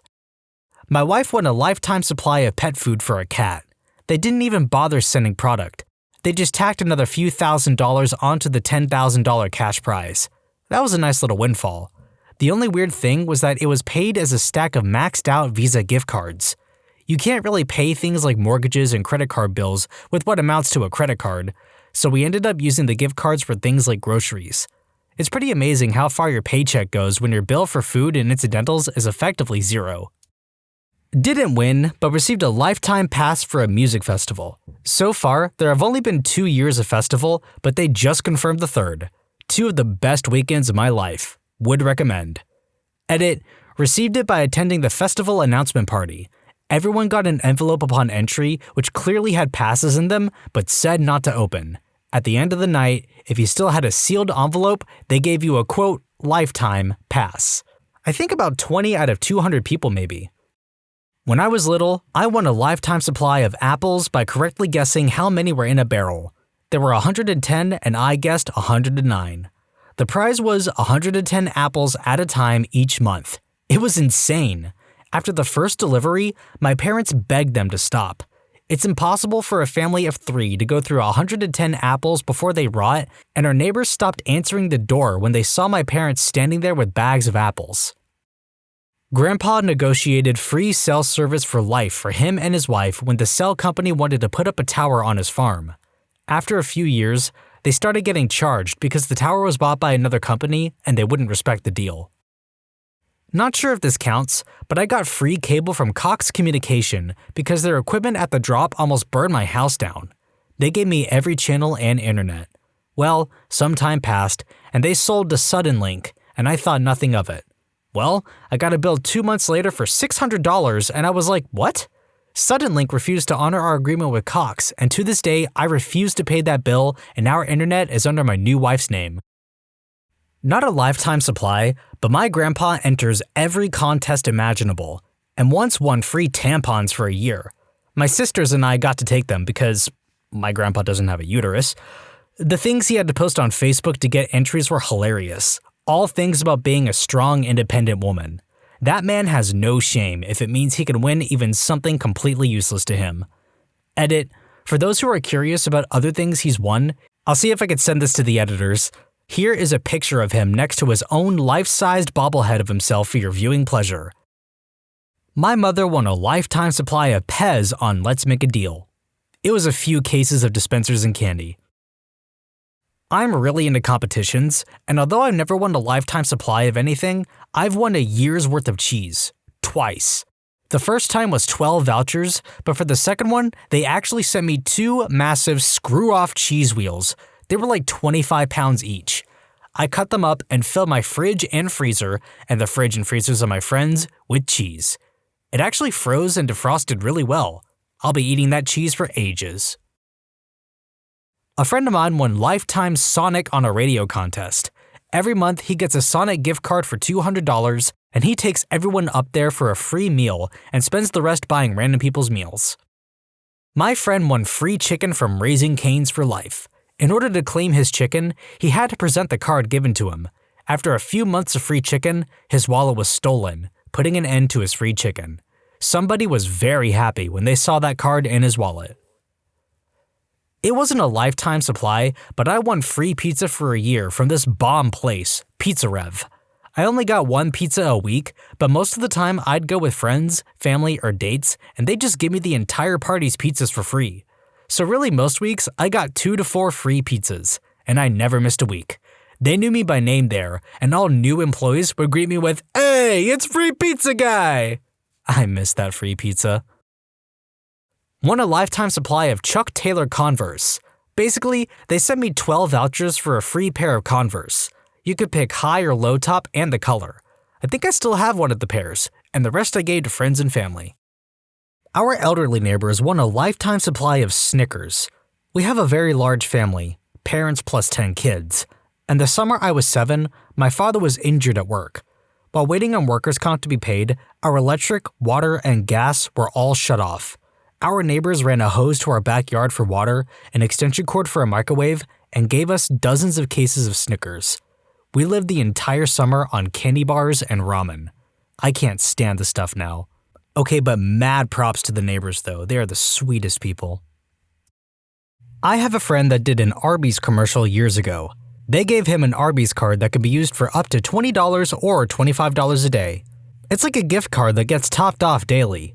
Only bad thing is, he can't save the credit to make a big purchase. It has a cap of $25. Not so much one, but my mother-in-law has free broadband for life. Company needed to run a line through her garden. Mother-in-law says sure, but I want free internet forever. Hasn't paid a cent in 2 years, and the disruption to the back garden was minimal and easily fixed.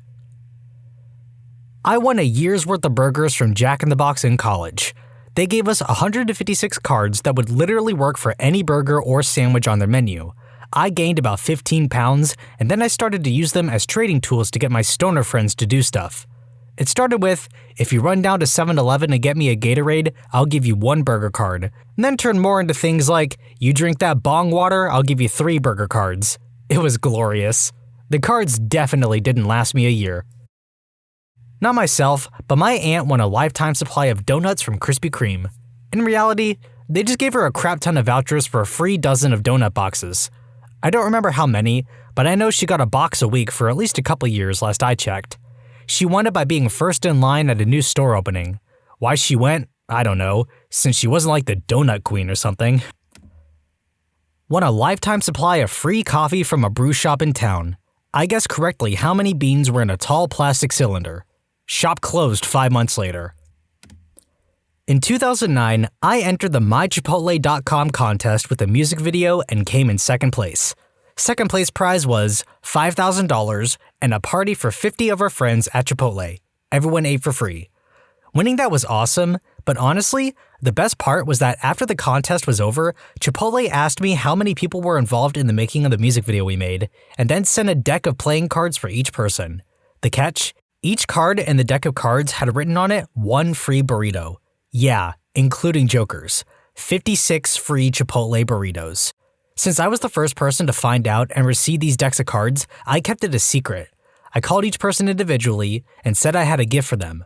Seeing them open the deck of cards, figure out what it was, then react to it was the best part of this whole thing. Each of them volunteered their time to help make the video with no promise of winning or any reward. So, all in all, no lifetime winnings, but to a bunch of teenagers, it certainly felt like a lifetime of burritos. Didn't win it, but once I was driving down this crappy dirt road and found a pile of thousands and thousands of AA batteries. No idea how they got there, but they were pretty fresh, no corrosion. So I took a 5-gallon bucket, filled it up, and went on my way. 4 years later, I'm about 3 gallons in, and they still power my Xbox controllers. I guess I should add this interesting detail. Strangely, they were Kodak brand. Like they were supposed to be in disposable cameras or something. They didn't ever last very long, maybe half as long as Duracell/Energizer, but they were free. I won a year's worth of ice cream. The deal is for 1 pint a month. Here's the kicker. I live on the other side of the country from the ice cream shop. My parents love it though. I've heard of actors, comedians, and celebs doing Taco Bell commercials. They get a lifetime supply of Taco Bell. They send them special Taco Bell currency after they run out, usually enough for months' worth of Taco Bell. The Sky Dome held a naming contest back in 1987, 2 years before it opened in downtown Toronto. The contest winner, picked at random from the many Sky Dome entries, a play on the stadium's retractable roof, received a lifetime supply of tickets for any event at the Dome. The stadium has changed ownership multiple times, and even the name has changed. It's now the Rogers Center, but the prize is still being honored. I won a lifetime supply of coffee beans for having guessed how many beans were in the tall glass jar during a competition. They arrive faster than I can use them, but the beans are high quality and make fun gifts for friends who like to grind and brew. My aunt won a lifetime supply of rice-a-roni from The Price is Right. She used to get them faster than she can use them, but now, understandably, she's sick of it, so she just stockpiles them in her rice-a-roni closet and donates hundreds of boxes of them at a time. Yes, she has a closet of rice-a-roni. The neighborhood kids love her. Probably too late to answer, but I get to mention my favorite aunt. She passed away 5 years ago now, and a lot of her competition wins were still active, so technically were for her lifetime. But really, she was just the luckiest person I knew, other than dying at 45 of breast cancer.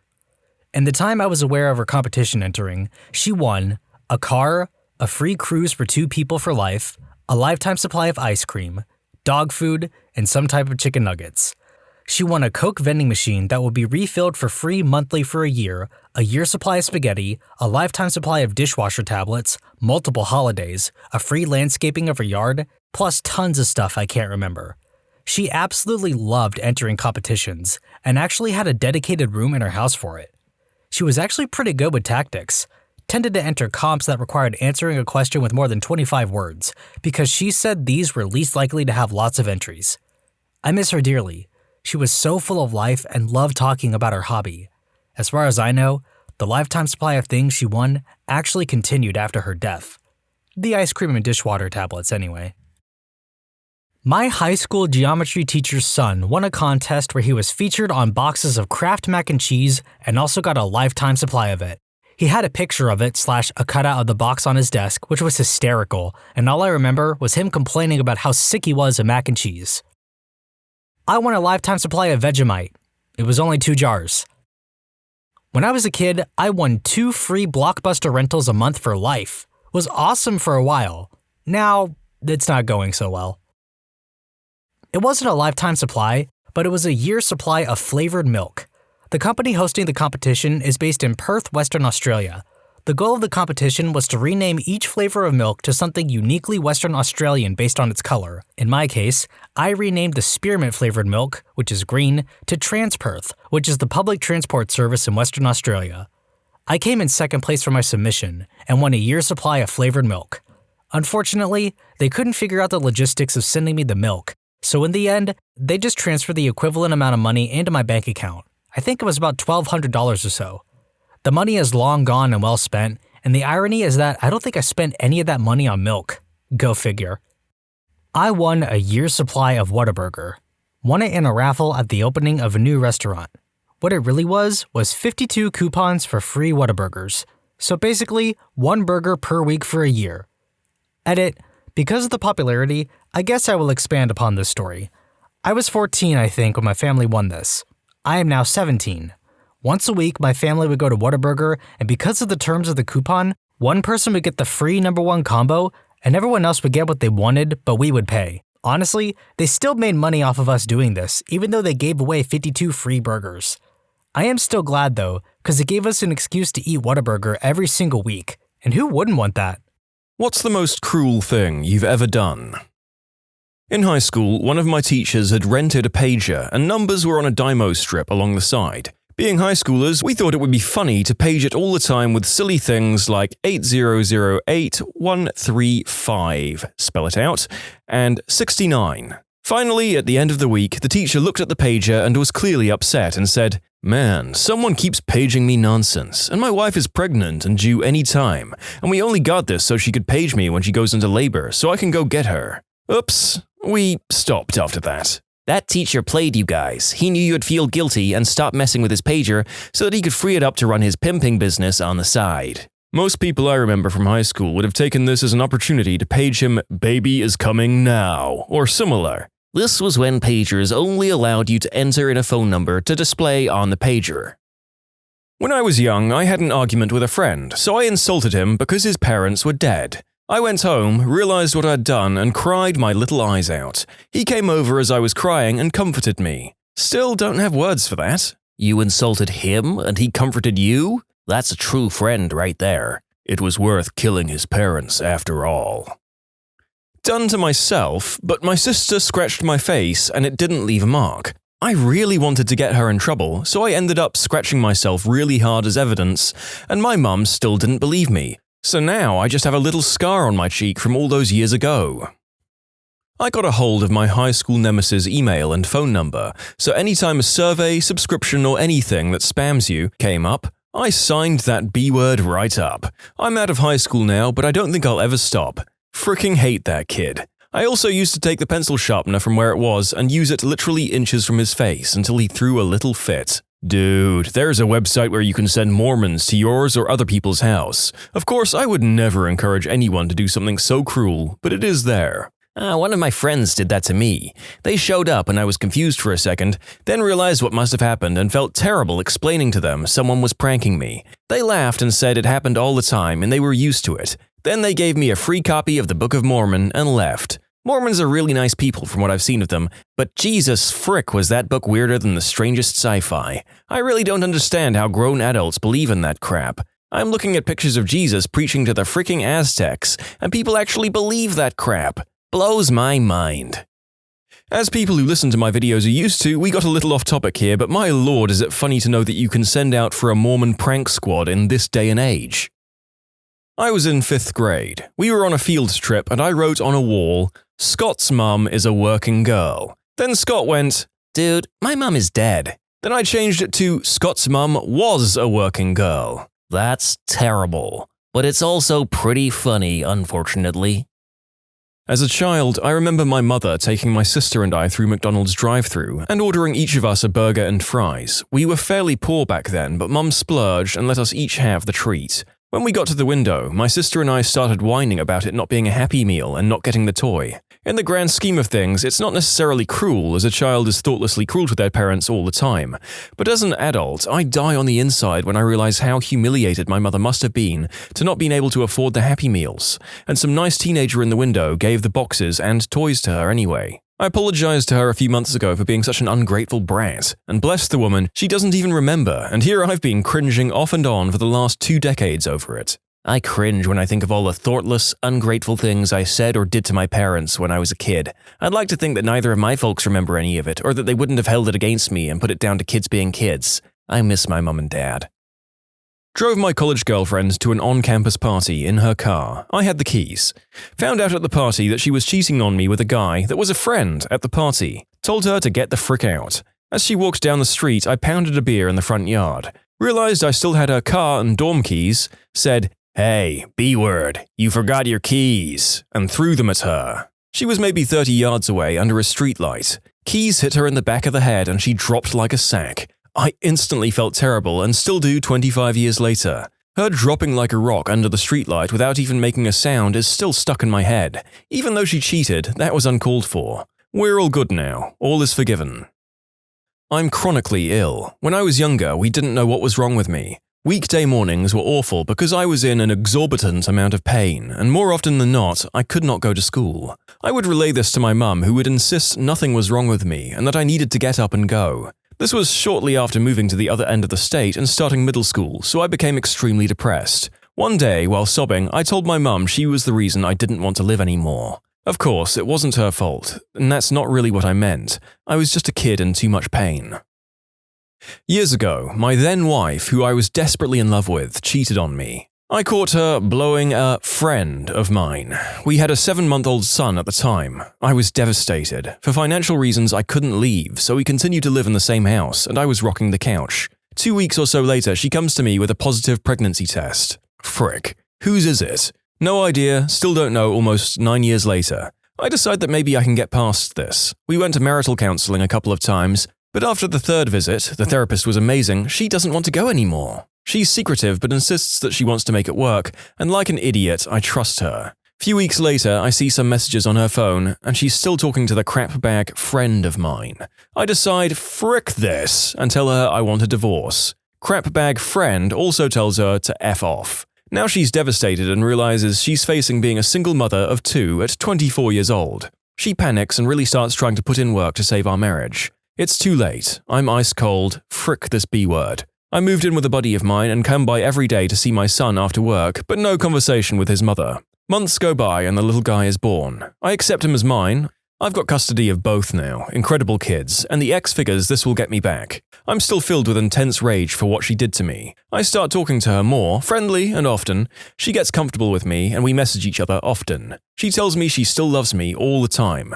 I tell her we can maybe discuss starting something again. She starts wearing her wedding ring again, telling her family and friends we're going to reconcile. Few weeks go by and this rather trashy female friend I had, friend with benefits at the time, comes over and we're going to do the nasty. I get a text from the ex saying she wants to see me and has a sitter for the kids, so I tell her to come over and leave the door open. The trashy female friend knows what's up and is totally okay with it. Ex arrives about 30 minutes later to walk in on this girl riding me on the couch. I make full eye contact and I can actually see her heart breaking into a million pieces right in my doorway. She leaves and that was that.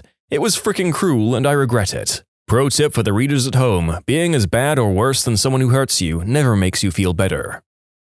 Told my identical twin sister that I see her as nothing more than a person who I happen to look like. She's obsessed with having a sisterly relationship with me and I can't even find myself telling her I love her. Just putting that down in this text box is weird for me. This is super interesting to me. I'm an identical twin myself, and I'll be honest, our relationship has always been rocky.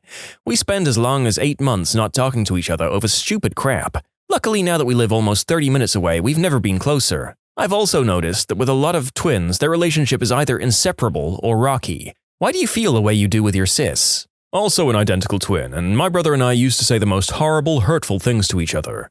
We had a rocky relationship, me being addicted to substances and him more or less watching me die. When he started smoking green herb after my addiction wasn't controlling me, it got better. We became closer than ever, and then he up and fricking moved to China. He's literally halfway across the world right now, and we talk more than we ever have. When I was in preschool, I had to go pee and this other kid was in front of me, so I punched him in the nose. He left the bathroom with a bloody nose and I went to pee. Got back to the classroom with the teacher furious at me and I had to sit in the naughty chair for an hour. Are you the reason I was afraid of public restrooms until I was 10? Oh boy, my man here just followed the desire of everyone who's ever been stuck in the queue for the toilets at a nightclub. And instead of childish selfishness, we have childish selfishness brought on by alcohol, so I'm sure it's happened on nights out too. My grandma has been fighting cancer for 6 years. First, it started in her chest, but she had them removed.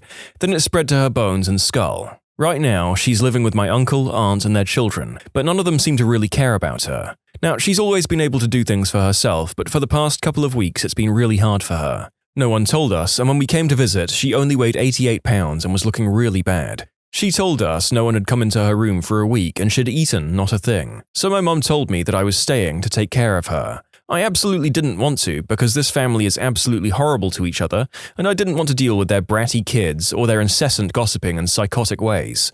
So last night I was packing my things and my grandma kept looking at me and saying, "I'm so happy you're staying," as a sort of desperate plea. I loaded my suitcase into the car and then she gave me the most defeated look I've ever seen and choked out, "But if you leave, Grandma will cry." and just started weeping. I've never seen her cry. She's such a strong woman and never once complained about the chemo, radiation, surgeries, or anything. So now I'm staying. It must suck dealing with crappy family, especially while battling a physically exhausting and excruciating disease. Be the light in each other's lives. Frick the bullcrap, that's temporary. Unfortunately, so is the time with your grandma. When you look back, you won't remember some butthole kid or the gossip-guzzling mother. You'll remember your time with your grandma and how you were there for her when her other crap bags weren't. When I was in high school, my parents were in the middle of a nasty divorce and I was stuck in the crossfire. I didn't know whose side I should have been on and was angry at both of my parents. Being a teenager going through puberty certainly didn't help either. My dad got a promotion at work and I had to move cities with him and left everything I knew behind. Friends, school, etc. This made me despise my dad even more than I already did at the time, and I would go out of my way to be a butthole to show him how much I hated living with him. One morning, as we were getting ready to leave the house, my dad went to give me a hug and I pushed right past him with my shoulder. I remember in perfect detail the look on his face of shock and confusion. Makes me sick to my stomach just thinking about it. That was the cruelest thing I've ever done. I realize now as I'm older how hurt he must have felt in that moment. He busted his butt working 80+ hours a week and made sure I had everything I ever needed and wanted nothing more than for me to be happy with him, and that's how I repaid him, by being a butthole. My dad passed away suddenly from a heart attack a few months after that when I was 16, and I never got to tell him how much I appreciated everything he did for me. Hindsight is 20/20. Sounds cliche, but really, spend time with your parents. Understand that everyone is human and makes mistakes. No one is perfect. Look for solutions to problems in your relationship, instead of pointing out what's wrong. Next time you see your dad, give him a hug. I'm sure he understood underneath the pain. I'll go and hug my dad after reading this. I met a girl in an AOL chat room. We lived in the same town and she insisted that we meet. She wouldn't show me a picture of herself, but insisted that she was hot. I was leery of meeting her, but after talking on the phone, she seemed cool, so I agreed to pick her up, and we were going to go hang out. I was new to the town and I figured it couldn't hurt to at least make some new friends. Well, I pick her up and she was far from attractive. I was okay with that though because like I said, I was new and needed to make friends. A few minutes after I pick her up, she said, "Well, I have $75 and we can go to a hotel room."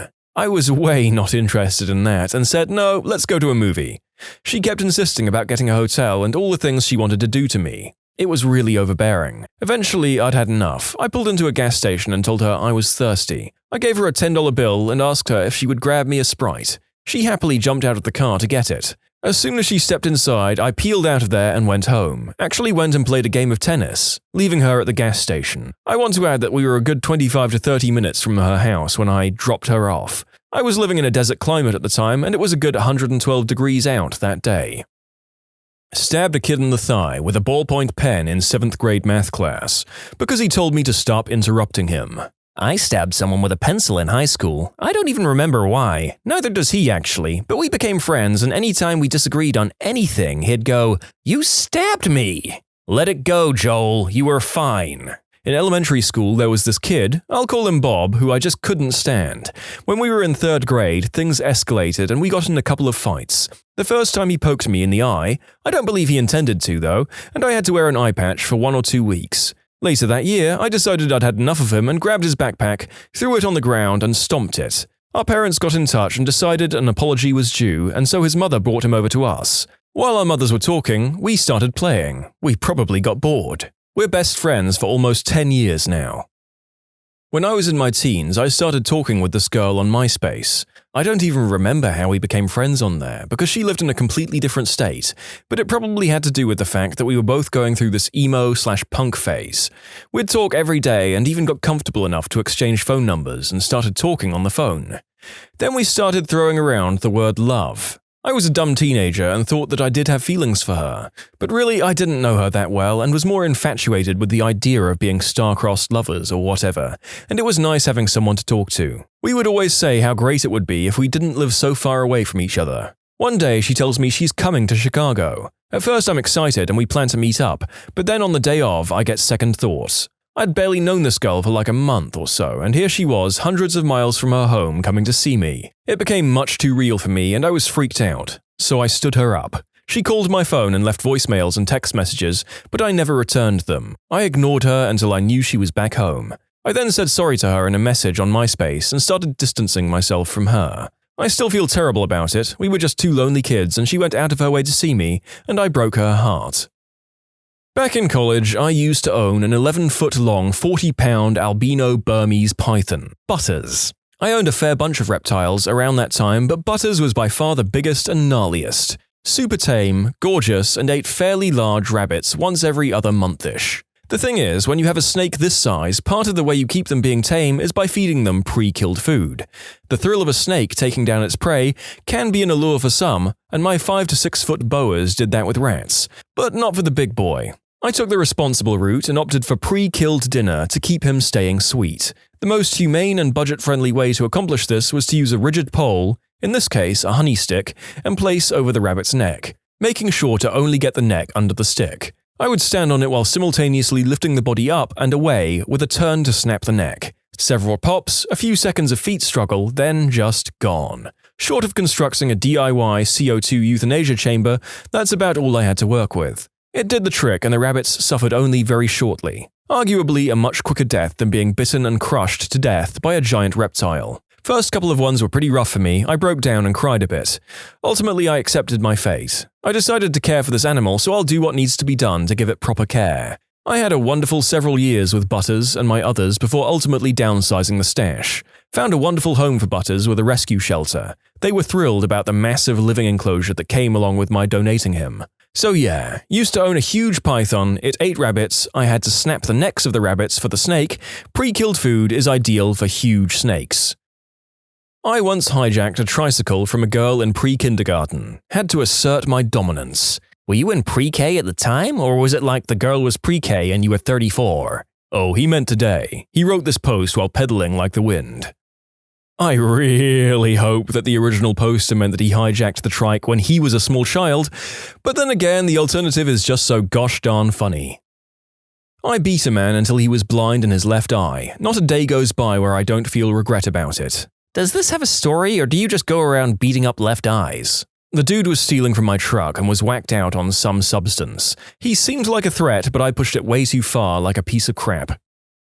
I still feel terrible about this one. This happened a lot when I was like 6 to 8 years old and my little brother was like 3 to 5. Whenever I did something bad and my parents found out about it, they would lock my brother and me in a room until one of us confessed. Usually the punishment would be a spanking. Since I hated being spanked, I would tell my brother that I would pay him a dime to say he did it. He, being so young that a dime seemed like a lot, would usually agree after little convincing. While he was being spanked in my parents' room, I would sneak into his room and break open his piggy bank — it was a Barney piggy bank that wasn't too hard for him to open — and would steal out like 50 cents plus a dime. After he would come back from getting spanked, I would give him his own dime back while keeping the 50 cents, and he would gleefully run to his Barney bank to make his deposit.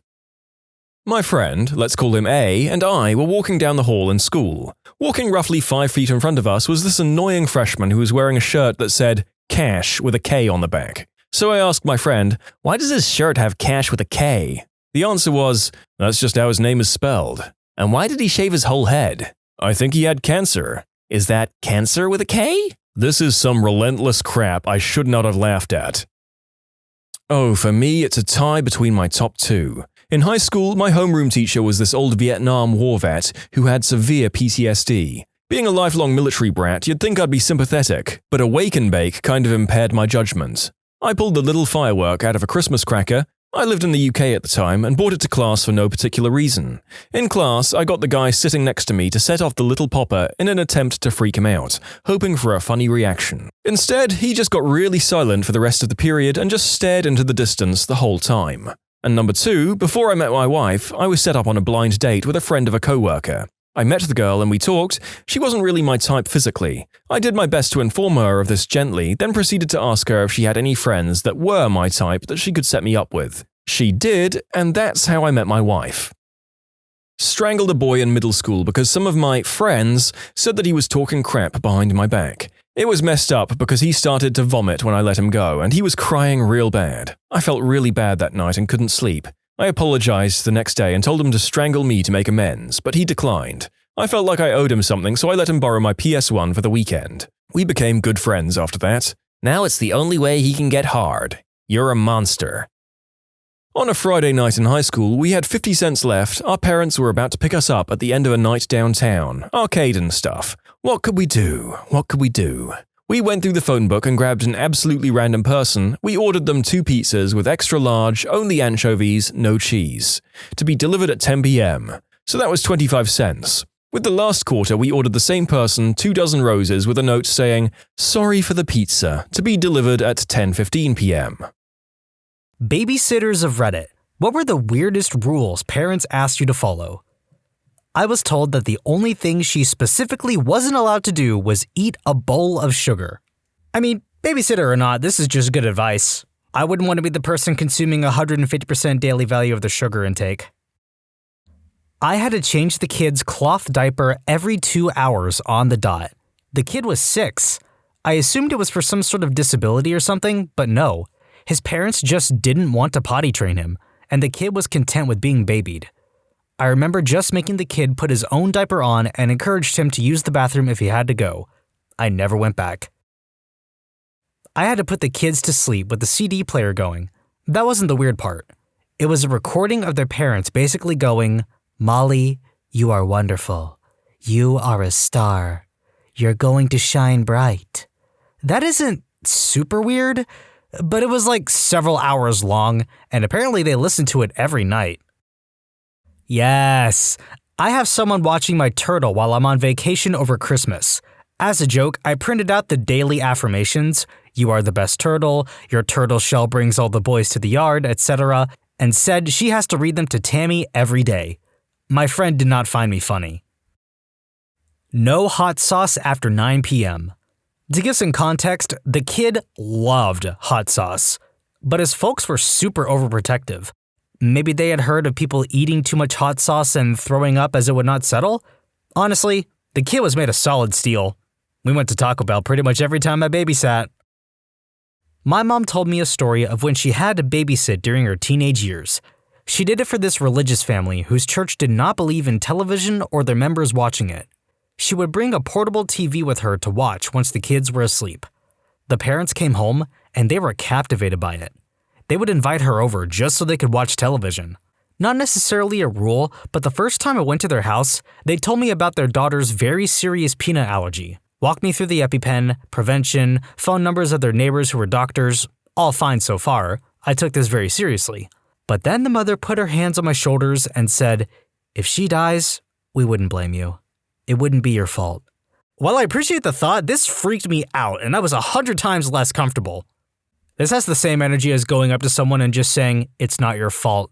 It's not your fault," over and over, to the point where it seems less like a reassurance and more of driving them crazy. Asked me to drive their 3-year-old twins around in my personal vehicle for 2.5 hours because, quote, "that's the only way they can nap." No. I simply put the kids in their beds, closed the door, and they were asleep in 15 minutes. Not a rule, but a single mom once told me to use the bat by the door in the event the kid's father comes by and tries to take them. That was pretty weird and uncomfortable. Hippie family. The 2-year-old had no bedtime and no rules. Quote, "She can eat what she wants, no bedtime, and if she falls asleep, leave her wherever she crashed." The parents came home at 2:30 to a toddler eating chocolate cake on the couch with their preferred American pickers on TV. That's fine, apparently. 6 months later, the mom is very pregnant and asks that when the baby is born, if I could wrangle the toddler while the mom gives birth in a bathtub at home. The 2-year-old was to be in the room watching while I explain what's happening. I left that evening when the parents came home, fried chicken in the toddler's hand, keeping up with the Kardashians on TV, and denied their next request to come sit. As a 20-year-old, I wasn't prepared to see the mess of someone else's home birth. Lady, I'm a babysitter, not an RN. Ask someone else. I used to babysit for this family when I was in high school, in the 80s, and they had no books or reading material of any kind, except that there would usually be like 2 sections of the Wall Street Journal and a running magazine lying around. No books. Anyway, once I went over there, and the mom told me like 9 times, begged me not to eat the box of Nilla wafers that was in the cupboard because she needed them for a recipe the next day. Begged. I was like, okay, got it. They're totally safe because I don't even like vanilla wafers. She kept mentioning it, and it was the first thing she asked about when they got home. Can't believe it, this woman got the Nilla wafers. On the opposite end of the spectrum, the family gave me instructions to let their kids drink chocolate milk, which they were otherwise not allowed to have. I think they wanted their kids to associate babysitter time with fun time, so the parents could go out more often. Seemed to work out well for them. The kids both grew up to be successful people. To give him warm milk in a baby bottle right after every dinner. He was a fully functional 10-year-old boy. Edit, to answer some of the questions, yes, he was fine with it. His parents were otherwise normal, as far as I saw. The kid himself was great. His teeth seemed fine from what I could remember.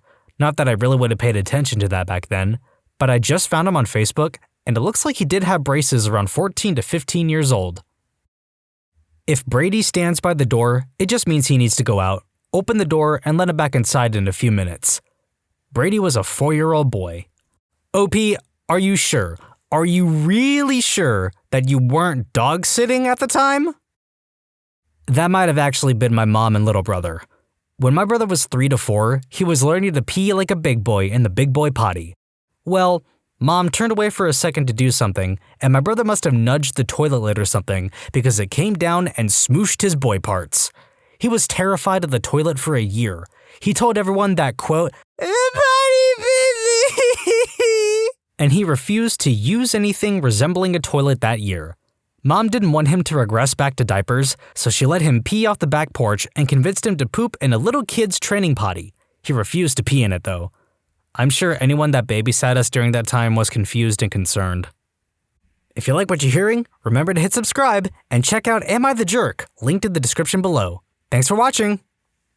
The mom had me put her kids in their car seats and sit in the driveway with all the car doors open while she just hung out inside the house. 5 hours of me standing in the driveway, watching them sit inside their car.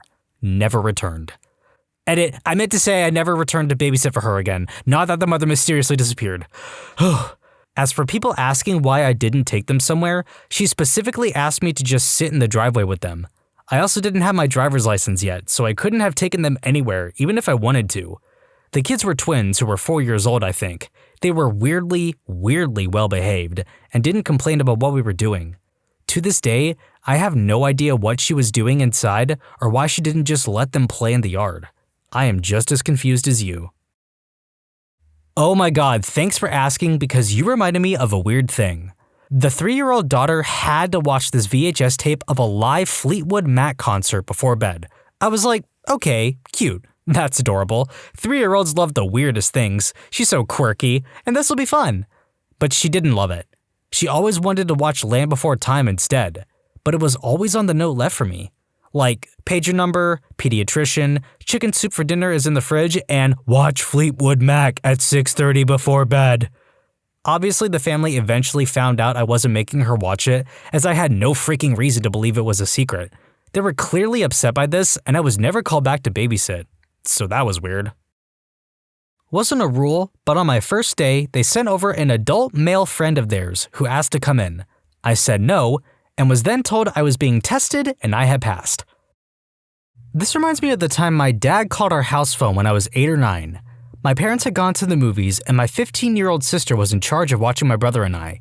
He called the house and I picked up, and he said in a weird voice, "Hey little girl, is your mom or your daddy home?" And I told him, "No, they went to the movies." And he said, "Oh, okay, well, I'm a friend of your dad's, and he wanted me to drop something off, but I don't have your address. Will you give it to me?" And I started to spit our address out like it was nothing. And in the middle of me saying the street we lived in, my dad yelled, "No, that's so, Caitlin, no. You never, ever give out your address to anyone on the phone if you don't know them." He had called to see how things were going, and just figured he'd see what I would do if he pretended to be a stranger asking where I lived. So anyways, I failed his test, but learned a great lesson. When I was about 14, some friends of my parents asked me to babysit their 9 or 10-year-old son who wanted a boy babysitter. When I got to their house, the mom told me that her son loved poached eggs and asked me to make him a poached egg on toast for dinner. She quickly explained to me how to make it as if it were something really simple and easy. Later that night, after wasting half of their eggs in a hopeless effort to make a poached egg, I asked the kid if he liked scrambled eggs. He said he loved scrambled eggs and ate them without complaint. When the parents came home, I apologized for using up their eggs. They laughed and seemed to appreciate the effort, although the mom explained it again and insisted that it was really simple. I'm almost 40 now, and I still suck at making poached eggs. And it cracks me up that the mom thought a 14-year-old should be able to whip one up based on a few instructions. On the other hand, as a parent, I appreciate the heck out of that kid. Edit. Wow, I love that this has brought out so many good egg poaching tips. Now I need suggestions for hollandaise. Immersion blender. Immersion blender solves everything. Only 2 hours of reading time. To be fair, the mom was a librarian and her 2 kids were adorably nerdy. They had an entire room filled with books, and even then we'd make trips to the library from time to time. The rest of the time was supposed to be outside or doing some activity.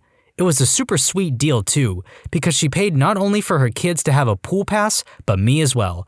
So we basically went every day all summer and we would play in the pool. One had me feed her 1-year-old only from a freshly opened baby food container. If she only ate 2 or 3 spoonfuls, I was to throw it away, and when she wanted more in 15 minutes, I was to open a new one. I thought it was so she would finish her meal and be full for a while, but she said it was okay to feed her every time she wanted it. I would probably throw away 5 or 6 jars in a 2-hour sitting. They cost more than I usually made for sitting. Time for a babysitter horror story. Babysat for a woman who knew my mom. She had 2 kids, both acted like feral animals. Kicked and bit me very hard when I told them no. She had her TV behind a plexiglass thing because they keep breaking TVs. She had locks on the outside of the bedroom door and crib set up that essentially locked the younger kid, 3 or 4 years old, into her crib. It had a top that you pulled down and padlocked the sides. It was absolutely horrific. The kids screamed bloody murder when I tried to get them to listen. Their grandma who lived next door came over. Did she come over to help me out? No, she gave these kids cookies and crap-talked me for not being able to control them. Like it's my fault that her grandkids act like animals and not the fact that their mother apparently treats them like animals and she herself gives them treats when they have temper tantrums instead of putting them in timeout like a normal person. Their mom promised to be back by 9, important because I was in high school. She wasn't back until 2 a.m. and that was after I started calling all the bars to find her. I was planning to eat dinner afterwards, so I was starving. I called my mom and she ordered delivery for me. The grandmother got angry that she didn't order enough for the kids too and guilted me into sharing it.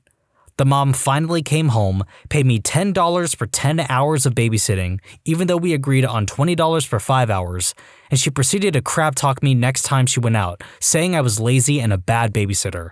She said I should have beat their butts and locked them in the bedroom when they started acting up. Edit. My mom and I contacted Child Protective Services afterwards a few times.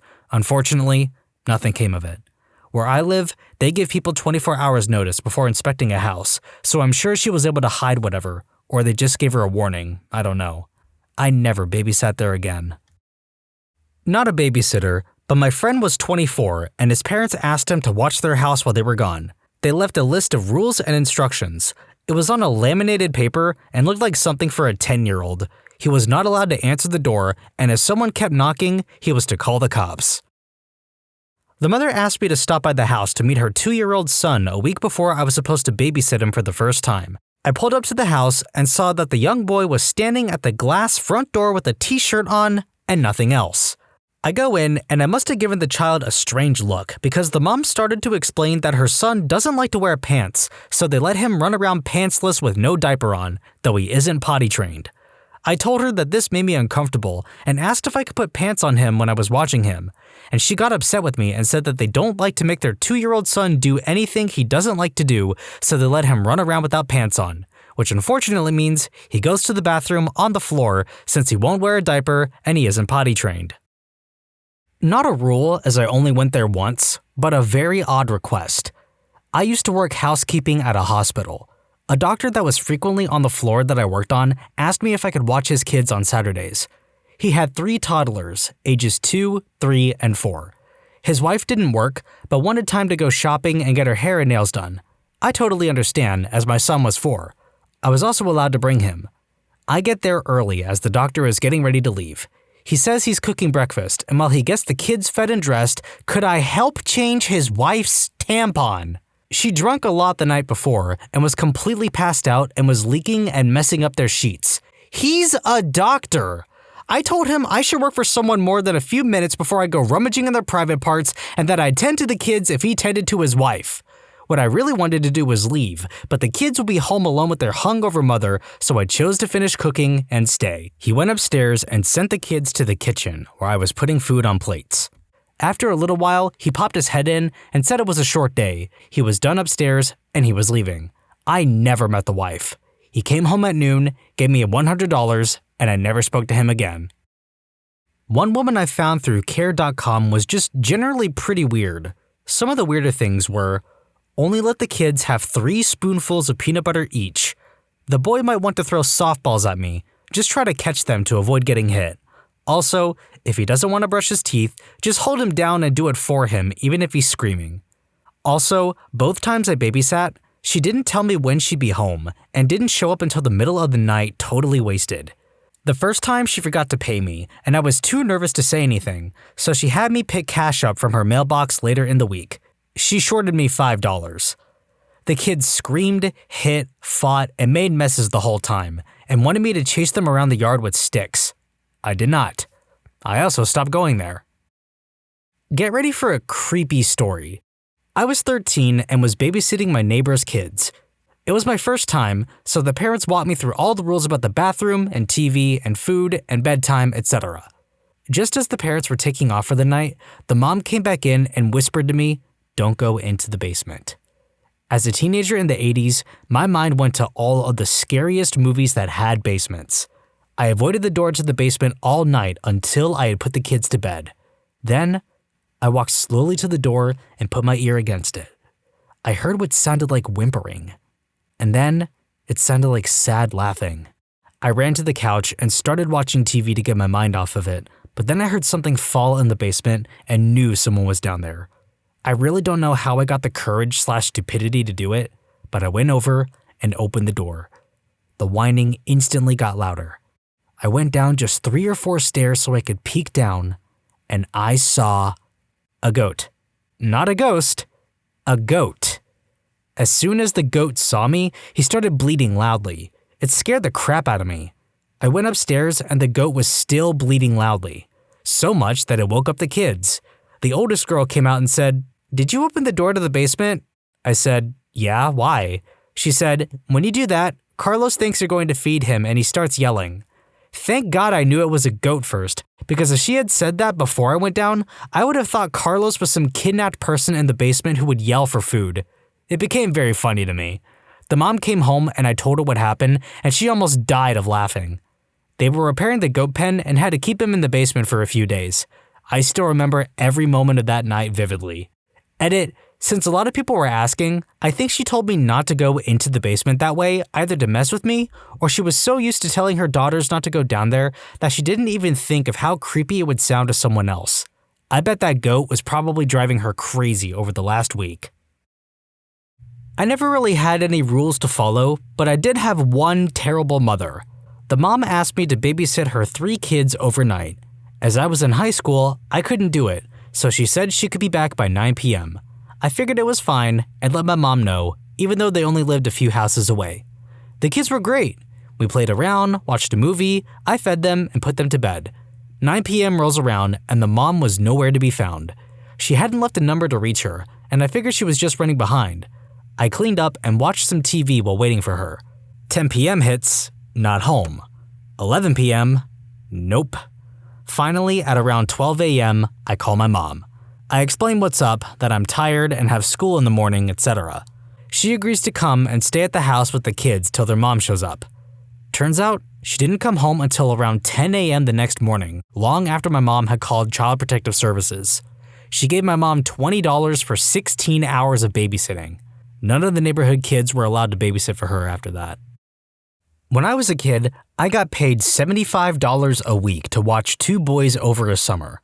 It was amazing money, but the dad was a big bow hunter, and he made loads of deer chili, and he insisted that his 10-year-old and 2-year-old eat tons of it.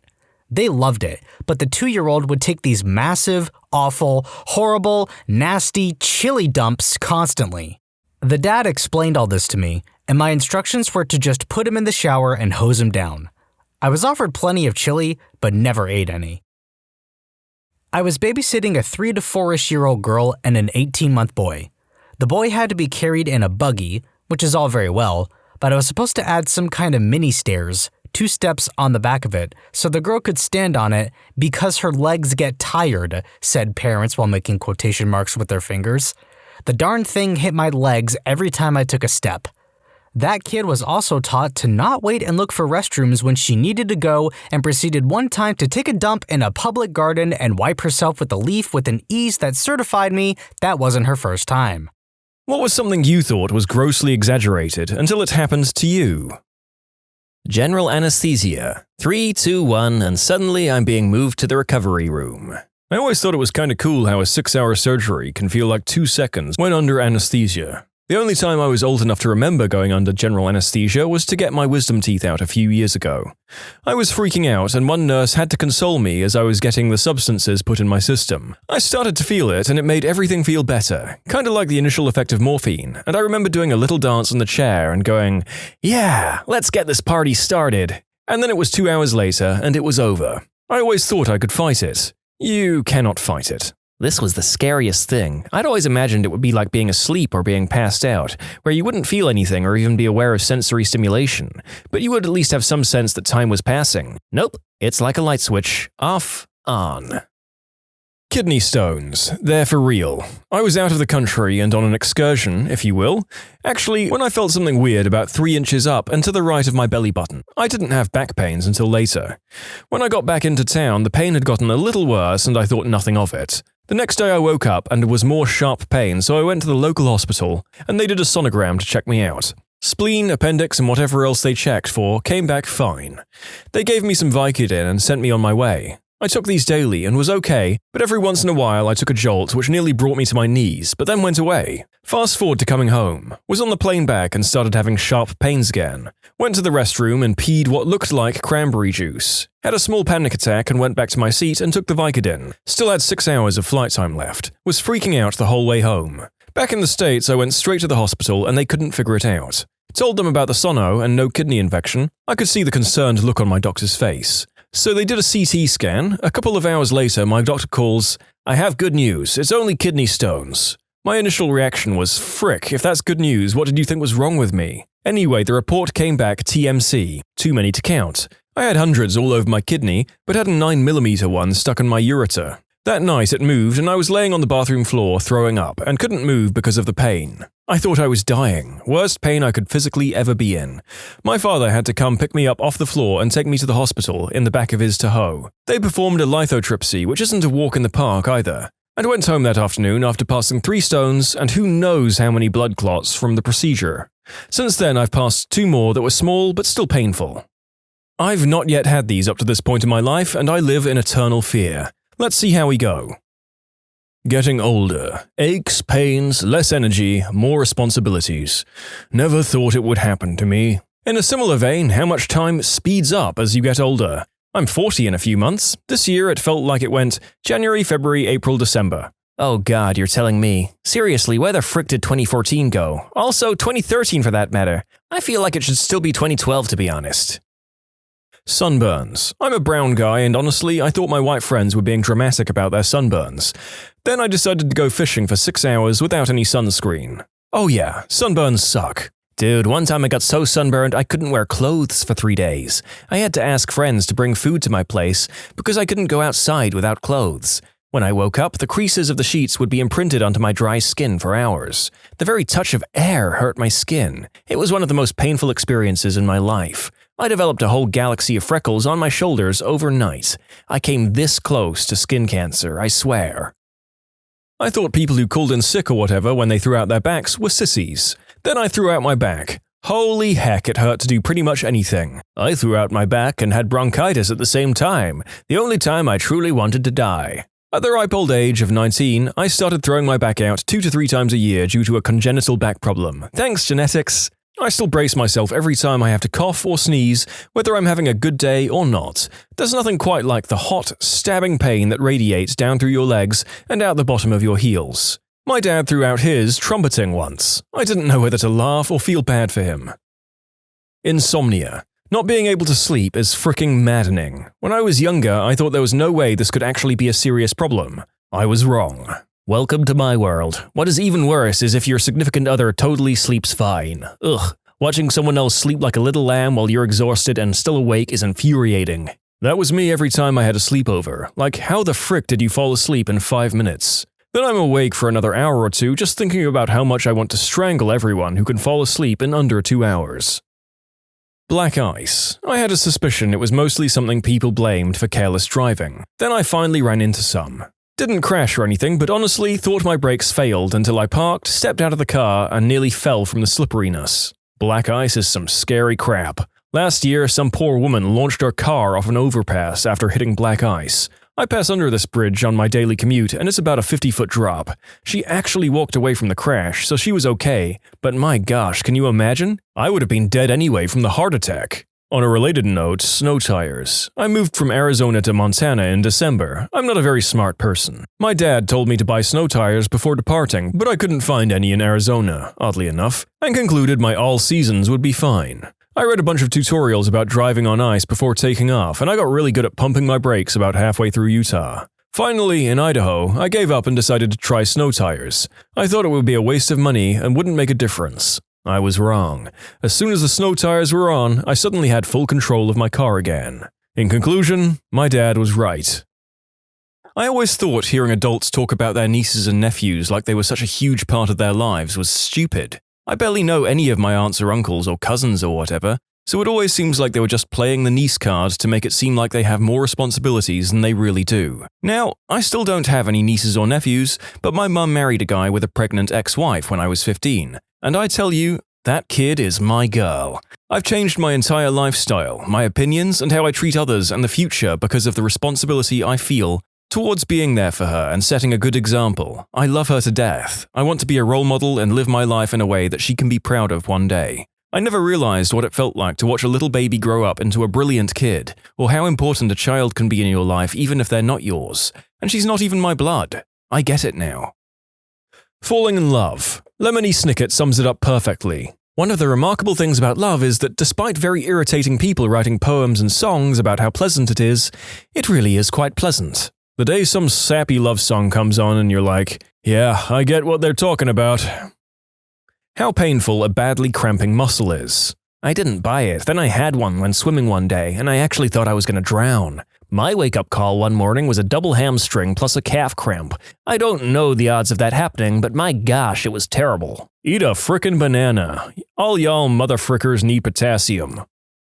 Vertigo. Oh my gosh, it's a nightmare. It really is. The first time I got it, it completely blindsided me. First thing in the morning, I opened my eyes and the horizon became vertical, which would have been amazing if I didn't feel like crap a millisecond later. Becoming dizzy really doesn't do vertigo justice. I literally watched the world rotate 90 degrees. Then I just had to wait until it stopped. Sleep paralysis. It's like my eyes were awake, but my brain was still asleep. I couldn't move my body. I couldn't breathe. The harder I tried to regain my breath, the harder it was to breathe. I knew it was pitch black in my room, but it was like everything was strobing colors, like dark, very deep colors, and there was a deep ringing in my ears. It only happened to me once, and it was terrifying. Sleep paralysis is the worst. The first time it happened to me, I had no clue what was going on, and I remember thinking I was dead, and I remember trying to scream, but couldn't. And the more I struggled to move or scream, the worse it felt. I've had it happen a few times since then, and since now I know what it is, I honestly just lay there until it passes. My sister was in a car accident over 15 years ago and still freaks out when a car gets too close. I thought it was just her being stupid until I was hit by a drunk driver. Now whenever I'm a passenger, I get really nervous and freak out if someone doesn't look like they're going to stop or like they're going to hit us. A panic attack. The movies show it as an almost humorous exaggeration of the severity, or so I thought, and then it happened to me. I realized those movies were absolutely horrible. Yeah, the panic attacks in the show Ted Lasso are actually about some of the most real depictions of this kind of event that I've seen in media so far. They are harrowing. Also, if you haven't watched Ted Lasso, watch Ted Lasso. How hard it really is to just find a job, let alone one that pays for you to have a comfortable life. Wait, it gets worse. You'll soon find out that a lot of the people that have those jobs are lazy, incompetent fricks who for some reason or another are immune from being fired. Especially now that you have to apply online everywhere. I was spending at least 15 hours online a week for months, filling out tedious applications while my savings dwindled. One day my mum says, "If you spend half as much time looking for a job as you did on that computer, Oh man, I lost my freaking mind. I explained it, but to this day, she doesn't get it. Even when I found work, I had 2 jobs where it ended up costing me money to even show up, and I had one where I was just barely breaking even. Not to mention 20 or so interviews of, "We'll call you," and all that freaking bullcrap. Wasting my gas driving all the way wherever, getting all dressed up and doing the "I'll suck whatever you want me to suck" dance. Frick that crap. If I'm ever unemployed again, I'll use my last chunk of cash to hire a hitman to perforate my trachea with a rusty screwdriver. I hate when people who've not had to do a job search or even been in the workforce for 15 years try to give you advice for finding a job.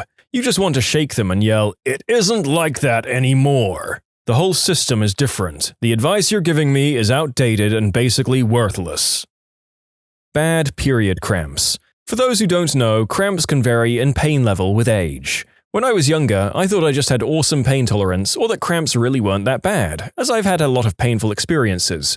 Broken bones, chronic migraines, tears, sprains, strains, slips, the lot, and been okay. Then it all went to heck. For 1 day a month, I'm literally in too much pain to stand up straight. I have to stamp my feet on the floor to keep from crying out if I'm for some reason able to get myself vertical and my feet to the floor.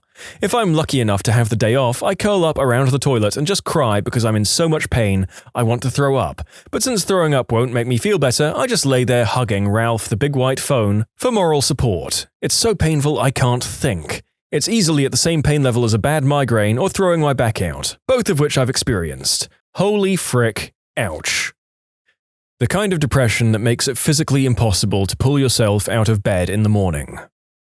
Putting down a pet. I held my best friend of 13 years' head in my hands as he slowly slipped away from me. It's been weeks and I still can't get past it. I've lost people I'm close to, and it didn't touch how hard this was. He wasn't just a dog, he was a family member. My cuddle buddy who slept in my bed with me every night from the time he was a puppy. I don't want another dog ever again. I just want my boy back. I would give up anything I have or ever will have to have him back. I miss you and I love you, Link.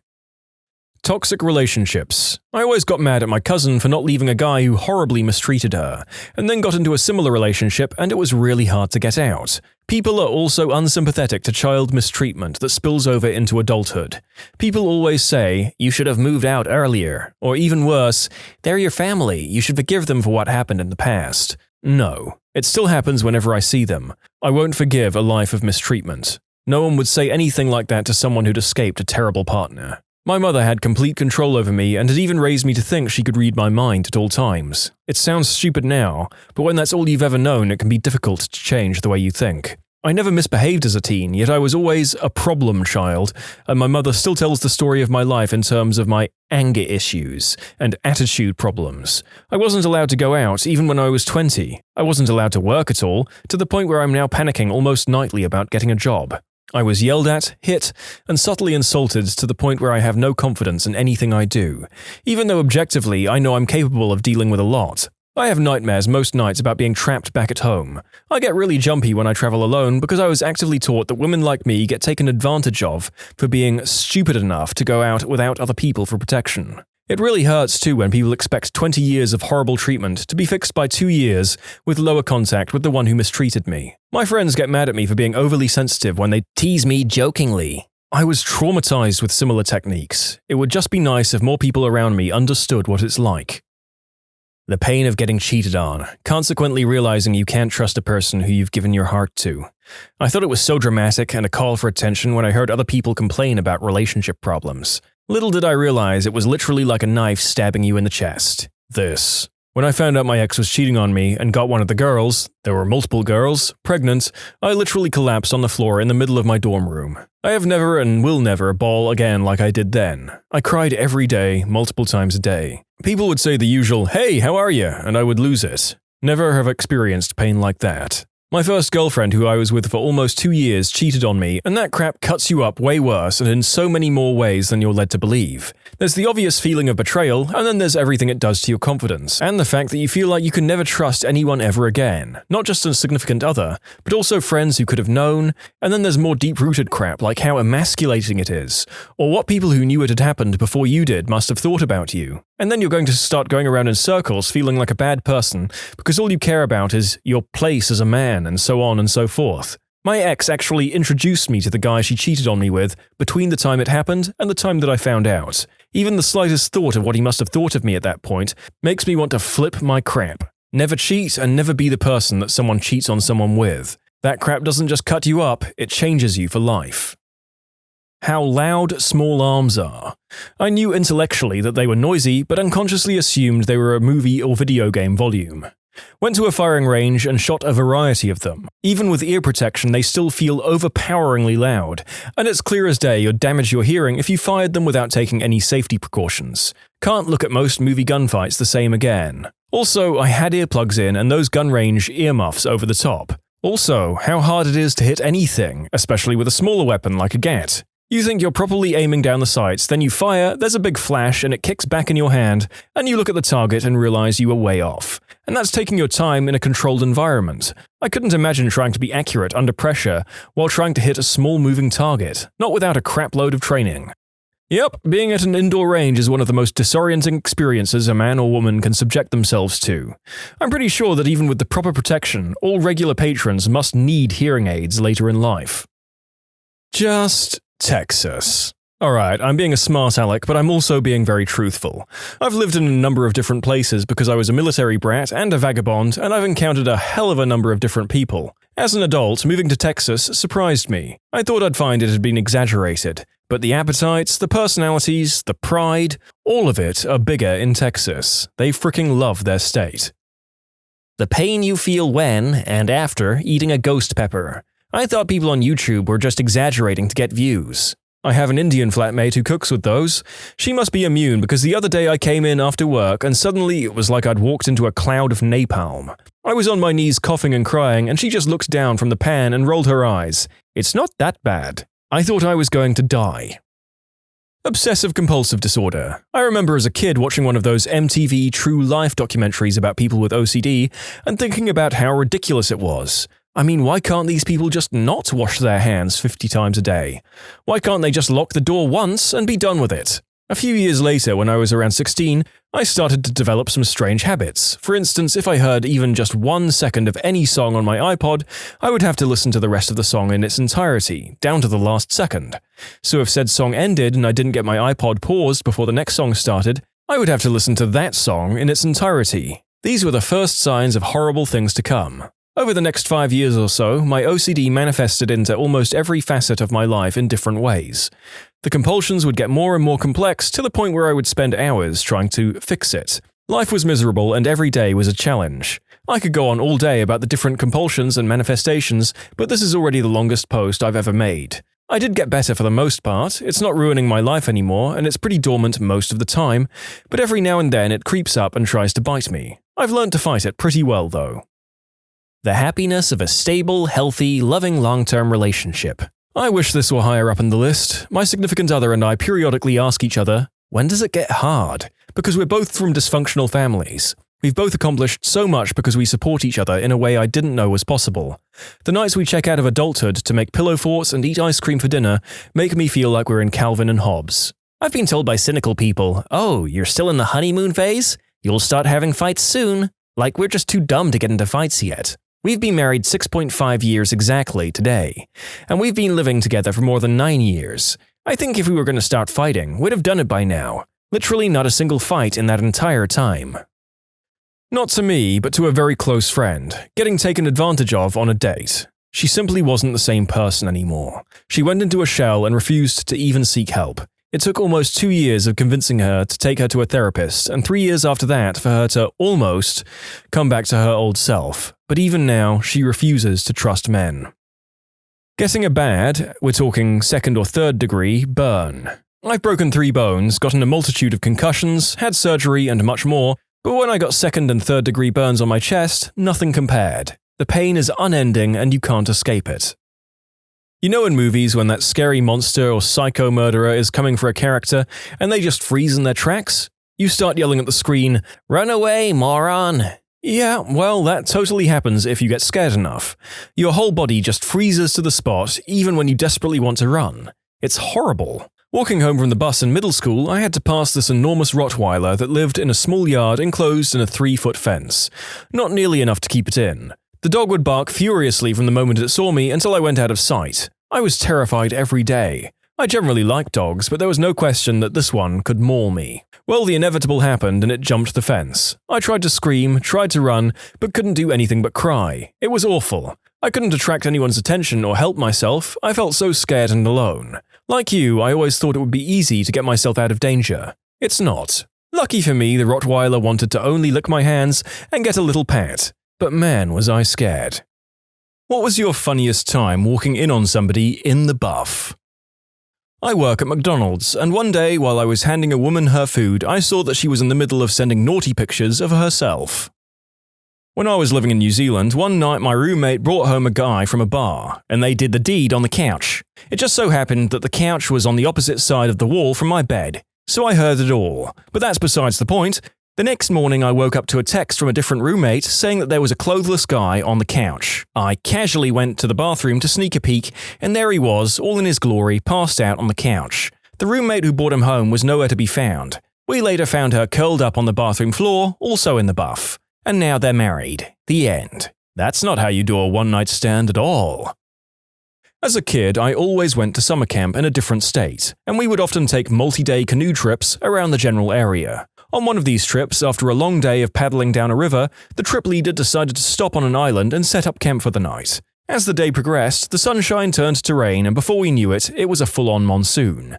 As me and a bunch of other boys huddled under a tarp, someone pointed out two people swimming on the other side of the river. We noticed it's two guys and a girl and continue to watch. Before we know it, the girl stands up, revealing she is completely clothless. In fact, all three were skinny dipping. Being teenage boys, we decided to yell and wave at them, asking if they'd like any s'mores, while taking turns looking through the binoculars. We thought they would be embarrassed. However, they weren't fazed by this, and one of the dudes began to swim over. I'll never forget his face as he got closer and realized we were a bunch of little kids. Needless to say, we gave him a s'more. In conclusion, saw an unclothed river girl and fed an equally stark-as man a s'more. I have a similar story. Me and my family were floating down a local river. This place is a real party every day in summer. Anyway, we get to this one corner, and there's this girl flashing both banks of the river. Of course, all the guys yell in appreciation, and here I am, a 15-year-old kid with his parents, heading to the end of our floating trip, and my mum is trying to get my attention. Finally, she says, "Jake, they aren't even a very good bosom." Without skipping a beat, I turn to her and say, "Mom, there's still a bosom." I swear my dad shed a tear when I said that. Sort of accidental. When I was in high school, I lived with my dad. Our house had a pool and a hot tub, and Pops was a randy old hound. He was shooping it to what seemed like all the divorced ladies in my neighborhood. Being single, well-off, and having a hot tub really greased the wheels. Anyway, he and his girlfriends weren't exactly incognito, and after a few drinks tended to come in and out of the house, where I was, in varying states of undress, to use the bathroom and get refills or snacks. Let's just say that I saw many more of my friends' mums than was polite to discuss. Well, at least it made for some decent online trash talk. Yeah, well, my dad fricked your mom. Yet another video where the subject matter requires me to come up with a lot of safe terms instead of the original words, in this case, for the condition of being undressed. Let's see how many I can slot in. I guess it's not really accidental because she dropped hints later that it was intentional, but at the time I thought it was. Went on a date with a co-worker. While waiting for her to get ready in her living room, I could see her full bare figure in the reflection in a mirror on a door. She had a ridiculously awesome body, too. I used to work in an electronics store. We regularly had promo staff and reps in on the weekends to sell their stuff in store. This particular weekend, we had 3 models in promoting some camera or something. Late afternoon, I go into the customer collections room where reserved stock is kept to look for an item. As I'm clearly in there looking for something, these girls burst in and start taking off their branded dresses to change and go home. In shock, I say, "Do you want me to go out?" And they're like, "Nah, it's okay." Then some checkout girl comes in and laughs, gasps, and drags me out. Gutted. Checkout girl just doesn't understand. Becky's a B-word. Oh, she wants to be called Rebecca now. When I was about 6, I was at the ocean with my parents. My dad was playing with me in the breaking waves on the beach. I saw a rough wave wash over this young lady a few feet from us, and it totally swept her bikini bottom off. I couldn't believe it, and no one, including her, seemed to be aware for several long seconds. It was a massive late 1970s bush. I saw it before my dad and pointed and yelled, "Look at the hair!" My dad was up to speed quickly and swept me up facing the other way, as a guy apparently with the woman somehow found her bikini before it was lost forever. She was sitting down in the water when he brought them over and said, "You lose something?" I learned a lot that day. I was on a Mediterranean cruise in summer, so the top deck was filled with people sunbathing. This one lady with rather a large chest was sunbathing with her family, taking off her bikini straps, as some do to avoid tan lines, I guess. Anyway, she accidentally dropped it and I got a full-on view of one of her maracas. She looked around to see if anyone noticed, caught my eye and gave me a cheeky grin before I looked away blushing. When I was working as a PA on a TV show, we filmed an episode at a fashion show. I spent the evening wandering around backstage getting models to sign releases. Most of them were undressed or half undressed. Best work day of my life. Was working in my fish and chip shop and just across the road is a bunch of terrace houses. The windows upstairs start on the floor, but I assume the girl had no idea. My mum actually pointed it out to me, and it was a girl in her natural state in front of the window. The guys in the garage around the corner were walking down the street opposite of her window and got an eyeful as well. I later learned she was the sister of a guy I went to school with. Your mum is a bro. This was also one of my top "this crap just kicked in" moments. I was hiking Mount Lafayette and I knew that I was nearing the top. It's a decent hike, so I was pretty beat and ready for a break. On the last climb, I could see a large boulder up ahead that was sitting at the summit. I pushed forward a bit and looked up again toward the boulder. At the base of it was a gorgeous, mostly naked girl squatting down. I thought to myself, well, this is a hell of a reward for the hike. She then proceeded to stand, zip up a full Scooby-Doo costume and walk over to her friends. When I was a junior in high school, I had a math teacher that was probably in her late 20s or early 30s. One day, near the end of the first semester, she was wearing a dress of sorts. It was in Florida, so it wasn't getting cold at all, and she was just trying to reach something off the top shelf near her desk, when the two straps holding up her dress just snapped, and the entire dress fell to her feet. Sure, she was still wearing panties, but the dress didn't hide bra straps that well. And well, that was nice. I didn't have her the second semester, but from what I heard, she got in some trouble for wearing inappropriate attire for a teacher, and had been suspended for the first month of the semester.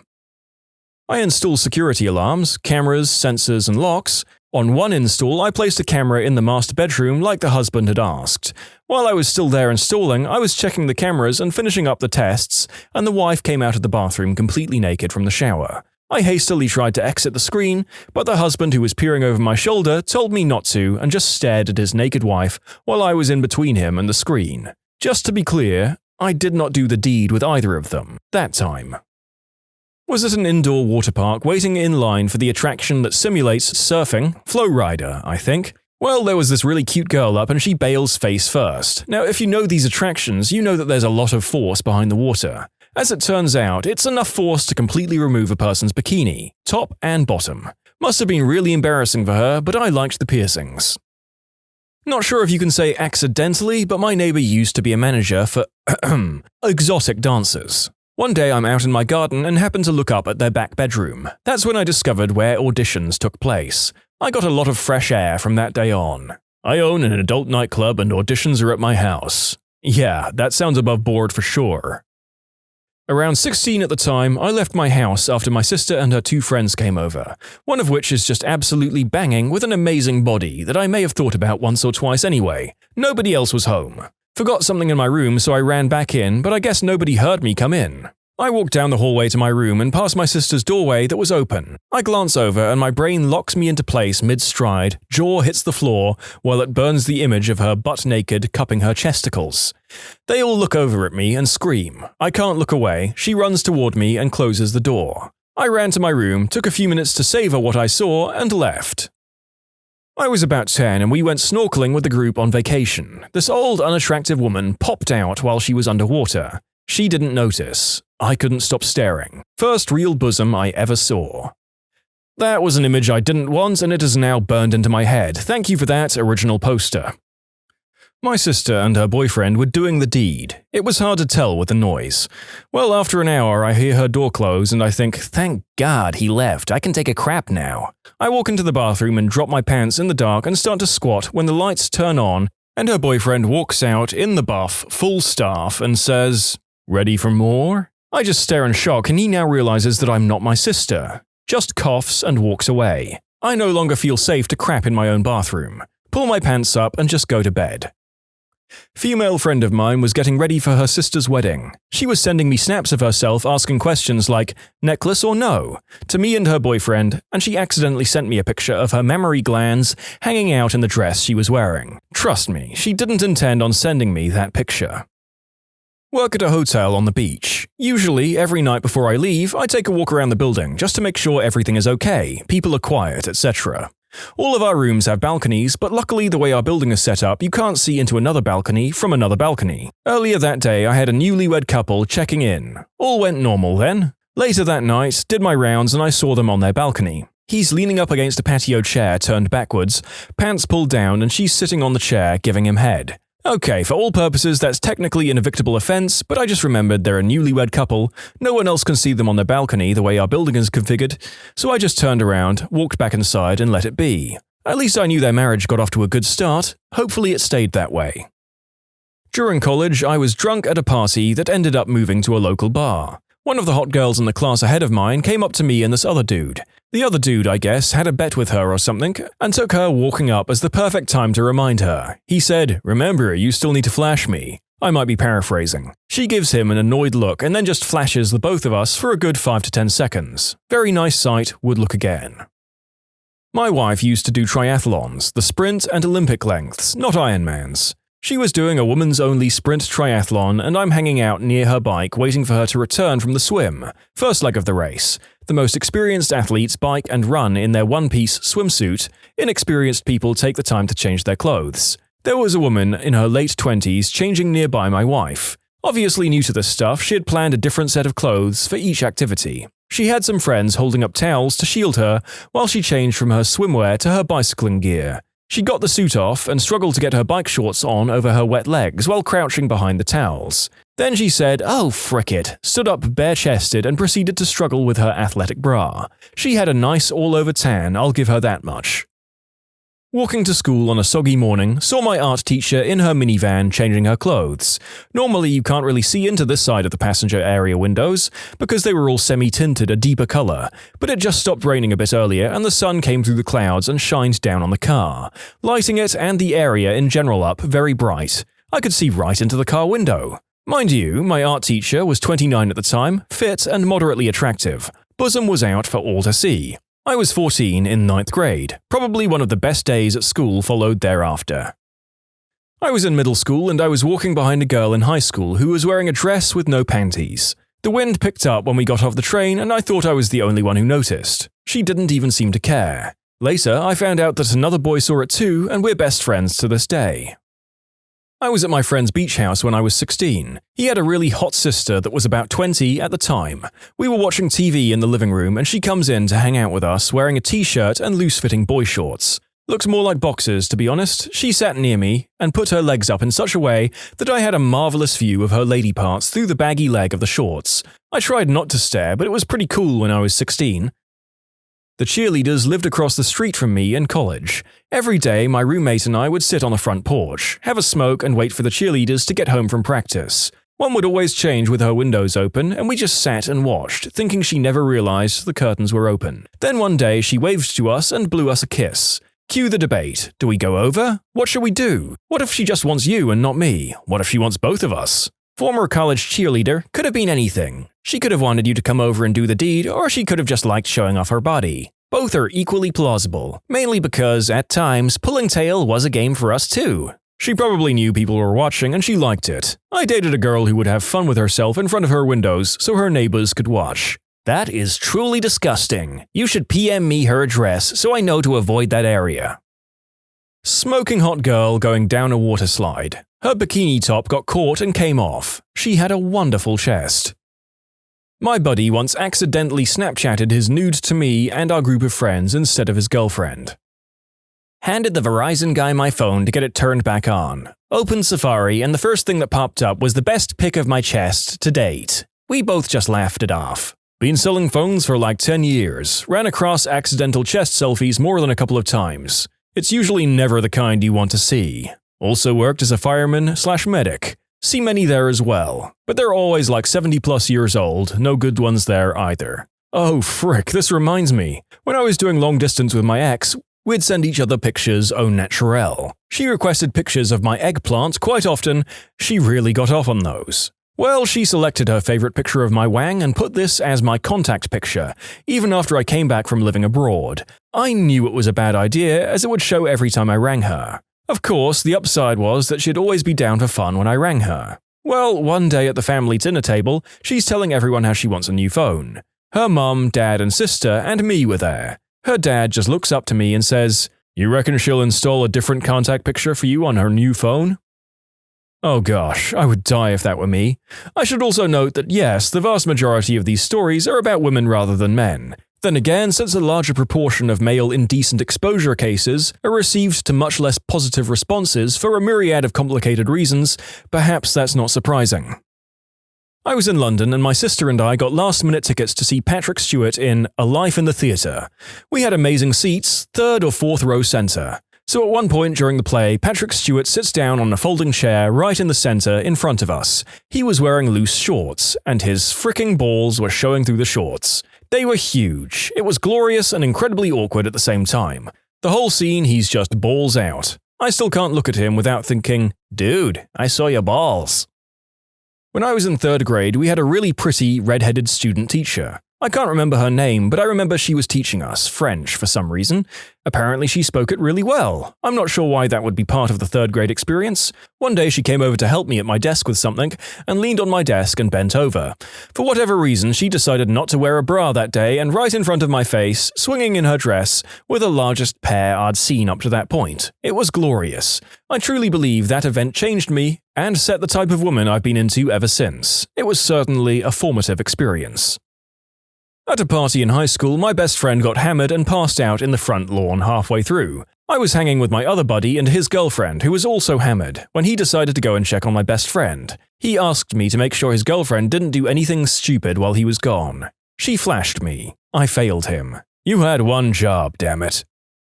I was a freshman at Louisiana State University a few years ago, living in the all-male honor dorms. During the first couple of weeks at school, I'd made friends with a couple of girls who roomed together and were friends from the same high school. They had a third roommate because they had a corner dorm and it was huge. All-girls dorm, so I had to be signed in and out. But it was a spacious place to chill, big as it was. So one night, I'm in there with friends hanging out. It's around 7:30 or so.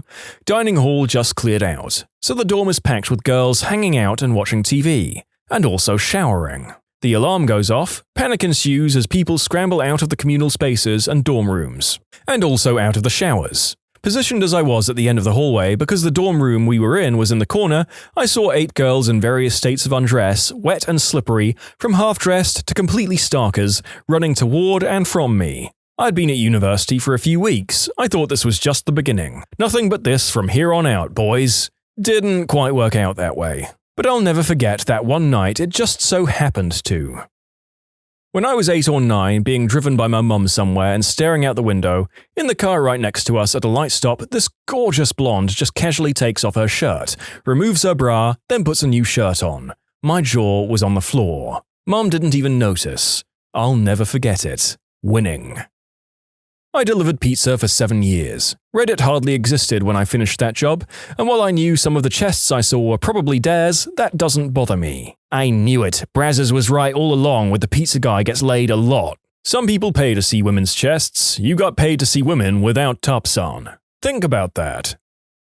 I think my best and worst accidental exposure is the same story. I was in my car with my now husband getting ready to leave the parking lot at Lowe's when we looked up and saw a couple trying to put a carpet on their car. First of all, they were trying to strap a 9x12 rug to the top of a retired police-issue Crown Vic, which was unusual enough. My husband wanted to see how they were going to pull this off, so we stayed in the car to watch the spectacle. They started to unroll the carpet, which is when the girl bent over in her short summer dress. Sans underwear. So I'm 20 feet from a bare snatch in broad daylight in a hardware store parking lot. It was gynecological. To quote Future, she was butthole undressed. Only my windshield stood between her birth canal and the two of us. I think both of us simultaneously yelped with surprise when it happened, at which point my husband remarked, "I can see the bottom of her brain from here." I was dating a twin for a short period of time. They still lived with their parents and shared a bedroom. My twin was taking a shower, so I was just chilling in the living room. The parents were out of town for the weekend, so the twins and I had the house to ourselves. The boyfriend of the other twin would come over at a later point that night, but wasn't there yet.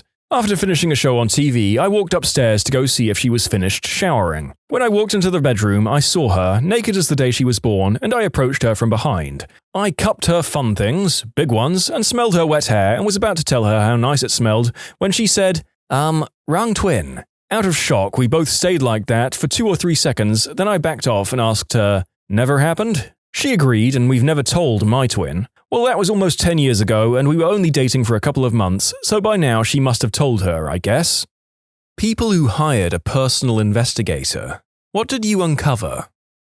My mum was an attorney who worked in the workers' compensation insurance. Her colleagues were representing a woman who had been gravely injured on the job and deemed totally unable to work. The opposing attorney hired a PI to investigate this woman. Let's call her Jane. They get to court and present the video footage as their platinum evidence, proving that this woman was totally able to work. Here is Jane mowing her lawn. Here she is unloading her groceries from her car. Here she is walking the dog. Here she is going for a run, etc., etc. Jane's attorneys sat there totally quiet. When it was their turn to cross-examine the PI, they declined any questions. Their turn was up next. Who is the first witness for the opposing side? We would like to call Jane's identical twin sister to the stand. Jane's identical twin had moved in with her bedridden sister after the work accident. Full benefits awarded to Jane. Apparently the look on the faces of the opposing attorneys was the stuff lawyers' dreams are made of. My grandfather once hired a PI. See, he has a large vineyard as well as a few engineering projects he's working on. Well, 2 guys pressed charges on him because they claimed they'd hurt their backs working for him, and he needed to pay for all the medical bills, disability, etc. He thought it was a little fishy and hired a PI. The PI uncovered that they had not actually been hurt and documented the 2 people working at a lumber yard, which has a lot more physical labor than a vineyard. It cost my grandfather a bit to hire him, but way less than what he would have had to pay those 2 scammers. I think this is probably the most common thing a PI does. Probably number 2 on the list, number 1 being catching cheating spouses. There probably is no number 3. I worked as a PI for a couple of years, and it's really not the case. It costs a heck of a lot of money to hire a PA, and just isn't really worth it when all you have to do is catch your spouse tripping up with an undeleted email or a Facebook message. The whole PI to catch a cheating spouse thing is just something you see on TV and movies a lot. That isn't to say it never happens, it's just not the most common thing. It's almost always disability claims or some other legal matters. If you think about it, it really makes sense. When you're threatened with having to pay a crap load of disability money to someone, you have a lot more to lose, and chances are you're a little more able to afford a PI than some stay-at-home wife whose husband works late a little too often. Well, Mr. Former PI, that may be true in the majority of cases, but I will say that in this group of stories it seems like some people have been crazy paranoid enough to hire PIs to spy on their spouses. Starting with the following. My wife hired one. She found that she was wasting money and that I'm a very boring person. We came from different cultures, but we knew we wanted to be with each other. She's Hispanic, born in another country, and I'm a hillbilly from Appalachia. There was a lot of jealousy early on, both sides, because we simply couldn't relate. After a while, I grew tired of being suspicious and told her that if she wanted to be with someone else, to just tell me and I'll move on. But to just tell me. It was very freeing for me. I guess to her, though, it only made her more suspicious. I got off work at 7 a.m. and there wasn't much to do, and not many places that were open for a couple more hours, so I would go to the gym. And I guess she didn't like not being able to account for the gap between me leaving work and me coming back to the apartment. The guy she hired to follow me around was terrible. I had my routine, get off work, go to the gym, go grab some breakfast, hit up Blockbuster, maybe go to a pet store, we had birds and fish. At the time in the morning these places are empty. Like I said, I'm a boring person. Cut to a few days later, I leave the gym and the new guy behind, head to a restaurant and in comes the new guy from the gym. Creepy. I eat, then leave, go to Blockbuster and in he comes. So here I am suspicious. The next day at the gym, I'm telling my buddy about how creepy it was that the new guy shows up everywhere I go and he agrees. I'm done working out and tell my buddy that I'm going to leave and that I'm going to a specific pet store, and if the guy leaves the gym right after me, that my buddy should head to the same pet store. And that was what happened. I go to the store, a couple of minutes later, in walks the guy, and a minute after that, in comes my buddy. We ended up pinning the guy to the floor, I asked why, and he starts saying, "It's just a job," and that he ain't seen nothing. We release him back into the wild with the order that he's not to show up at the gym again. I get home, call her up, and say that she hired the biggest idiot around and that she needs to stop wasting money. She asks, "What happened?" I tell her to ask him since she gave him money. Her jealousy died down after that. Well, that and I made the ultimate quote to her that made sense. I said, "If I was getting laid as much as you think I am, wouldn't I be a lot happier?" And that was that. For those folks hoping for a different ending, sorry to disappoint. We've been together for almost a quarter of a century and everything is fine. Maybe she just couldn't believe that she was involved with someone so boring. If a PI followed me around, goes to work 5 minutes late every day, comes home from work at the same time every day, stays at home until work the next day, stays at home all day on the weekends. I just hope he doesn't reveal what kind of adult content I watch. This pretty much sums up my life. In between work, they would see me take a whole bunch of green herb and watch It's Always Sunny in Philadelphia for hours. If my significant other hired a PI on me, I'd be fricking livid. Livid's a strange name for a mistress. I worked as a PI one summer for a friend of my dad's. Busted 3 people faking disability claims. Oh man, was that some really boring work. Previous PI here, work is boring, but when it's exciting, it's very exciting. I found out that PIs are pretty damn expensive. My dad's friend is a PI. He charges $45 to $65 an hour, and also charges for whatever gas or transportation fees he incurs while working. He's pretty well off too. Apparently a lot of people need the service, which surprises me. Lots of PIs are contracted out through various police departments as well, and law firms to disprove or limit damages claims in personal injury cases. My mother hired one to follow my father, who's a 6th grade teacher. So he was cheating on my mum with a former student of his who was 14 years old, and my father was 36 at the time. Was jail involved soon after? No, the parents of the girl didn't press any charges, as they were pretty okay with it. In fact, he married her soon after. A relative of a friend of mine approached me one day and asked if I could help in finding his brother on the internet somehow. His brother had up and left town with no indication of where he was going, leaving a wife and 2 small children behind. They were not separated and still lived with the kids. He took little more than the clothes on his back. They didn't know if he was in trouble, running from someone, or just a deadbeat. They bought me his passworded desktop PC, which was an XP machine and easily cracked. There wasn't anything in the browser history, the documents folders had nothing, and the machine was relatively blank. I did find a World of Warcraft installation though, and inside that was everything I needed. In the game's screenshots folder, I found several shots of his dwarf talking to a female night elf, very cutesy-like, including some chat lines about being together, and flirty emotes. It was clear what he had done. This turbo nerd had left his family for a night elf. In the screenshots, I could see a few add-ons. One particular World of Warcraft add-on, Pratt, that he had installed has a scrollback chat buffer it saves. I was able to locate the settings file containing that buffer, and in it was his last conversation with her before leaving, including an actual address, 800 miles away. Google provided a name, phone number, and satellite photo of her house and car. They were blown away when I gave them his pinpoint location. He called the number right there on his cell phone and asked for him, and sure enough, he was there, probably shocked to crap to get a call from his brother after this disappearing act. As far as I know, he didn't return home, but I'm sure my little detective work made sure the kids got their child support. In conclusion, Turbo Nerd Dwarf Hunter becomes the hunted. Okay, 2 stories of PIs being used to discover scumbags in a row. That makes a nice break from all the cases of personal injury claims. What crappy dads. I hope they got drained for everything they were worth in child support. My uncle hired one to follow his wife after she gave some signs of an affair. She was the principal of a school and claimed she had to work long hours or would attend every single school event and function and would be gone long hours or go on business trips, among other things. Turns out she was totally having relations with the vice principal. He got camera footage of them going to her house during lunch breaks for a quickie on my uncle's bed. He got other footage as well of them meeting up numerous times. It was never confirmed, but some kids at the school later claimed she and the VP had done it in their office. After it all came to light, it dawned on all the other aunts and uncles the many times my aunt would drop off her daughter at random times and random nights at our houses because she had a spontaneous school function and needed a babysitter. It was also mysterious when she surprised my uncle with chest augmentation surgery, which turns out was for the other guy. How does one surprise their spouse with elective surgery? Do they just roll over in bed and say, "Look what the melon fairy left, honey"? In 2005, my mother had suspicions that my father was cheating on her whenever he would go to the Dominican Republic, so she hired an investigator in DR who began to watch my father. The PI express mailed her some pictures of my father and some young woman kissing, dancing, going into hotel rooms, the works. She later found out that the woman was the mother of my father's illegitimate daughter, my half-sister. My father got her a visa and she is living with us now in the States.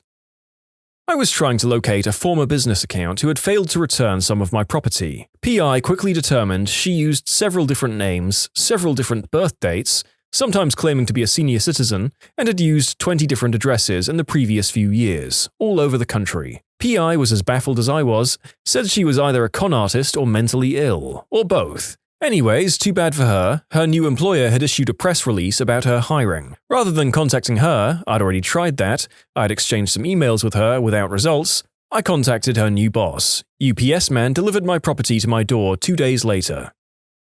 My mum is a divorce attorney, and she has one she recommends to her clients when necessary. It's all about hiding money. I've talked to the guy and basically he does a lot of online research and looking at money statements and stuff. Sounds actually really boring. I have not hired one, but my now father-in-law hired one when I first started dating his daughter. Funny part is, I was working in the port, with ships, when I stopped at the guard shack and told them that I was being followed by some strange person. The PI pulled up next and had 3 port police officers pull guns on him and tell him to get out of the car. I think he ended up going to jail. Laughed my butt off, but I did sort of feel bad. I would have called the dad up and offered him anything he wanted to know, at only half the cost.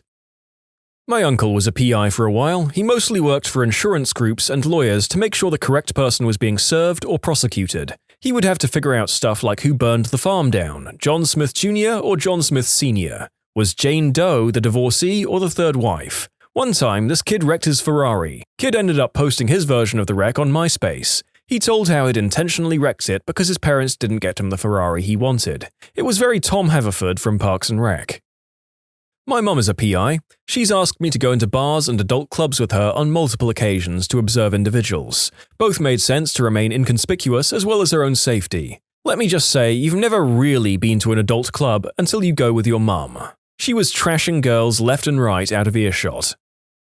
About 10 years ago, my cousin was deployed in Afghanistan on his second tour. During phone calls back home, his daughter made mention of a new uncle he didn't know existed. My aunt decided to hire a PI for him and found out his wife was cheating with a doctor. Of course, he was heartbroken. The divorce that followed was quick. However, there is a bright side to this. After switching to a reserve unit, he was able to finish college and go to law school. His ex-wife? She was dumped by the doctor not long after the divorce. She attempted to reconcile, but my cousin refused. He's remarried. She lives with a group of friends in some run-down house.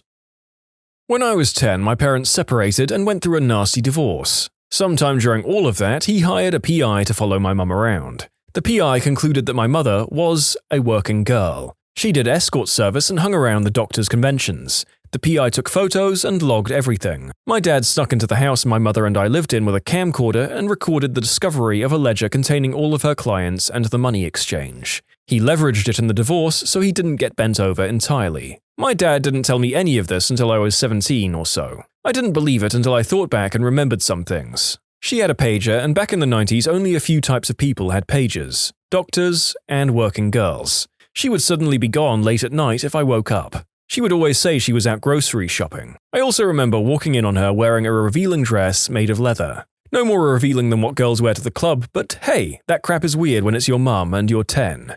Anywho, my dad still throws it at me when he wants to prove how much better of a person he is than my mother or my stepdad, who married a working girl. In her defense, she was paying her way to become an RN, which she is now. In conclusion, PI followed my mum for my dad during a nasty divorce. Found out she was a working girl. Dad holds grudge to this day and tells his kids about it.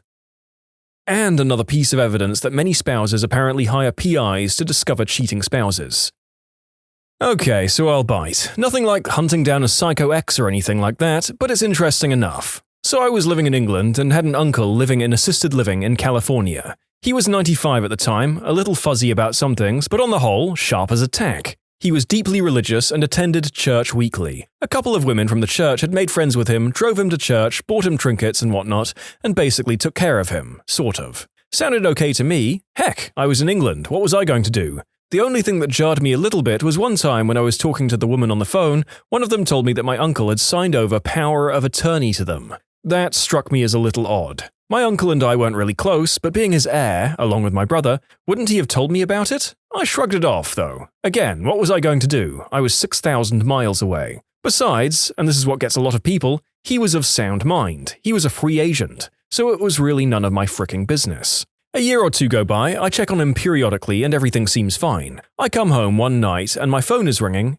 It's the assisted care residence. Crap, what's happened? Is he dead? He's 97 fricking years old. I was expecting it any day. No, it's these two little old ladies. They're trying to get my uncle to sign over power of attorney to them. Wait a minute, hadn't he already done that? The alarm bells go off. Something is deeply wrong and it was going to make at least 24 hours to get back to California, given connections, flights, renting a car, blah blah blah. So I call a PI from England, tell him the situation, and as soon as I can get to the part about the women, he stops me and says, "Wait, let me tell you how this story goes." He then proceeds to tell me that this is a common scam. These women cruise the churches looking for these little old guys who on the surface have no family to speak of and healthy retirement and investment accounts. So I get my butt back to California ASAP. Unfortunately, my uncle has signed nothing. Although at this point, they're pushing him hard. They'd even kidnapped him and taken him to an attorney and tried to get him to sign over POA to them.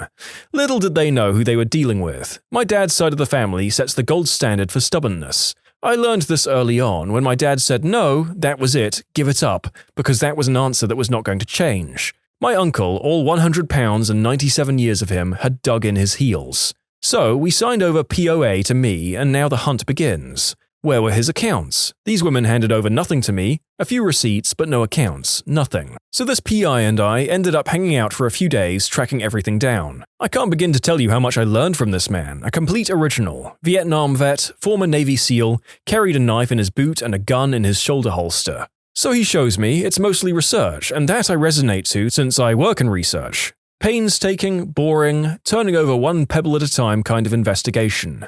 Knowing how to talk to people, how to observe. It requires a massive amount of patience. We went to every bank within 20 miles, and by schmoozing and showing my POA, we found what we thought was every account. I then went over everything. They had played a shell game, borrowing from him, hadn't quite stolen from him, but it took quite a while to figure out what they'd done. Then I find the pièce de résistance. They had him sign over all of his retirement accounts to them, or more specifically to the younger one being a spry 81 years old. So we do some further investigation. Turns out this one is broke. Looks like she sent it back to the Philippines or something.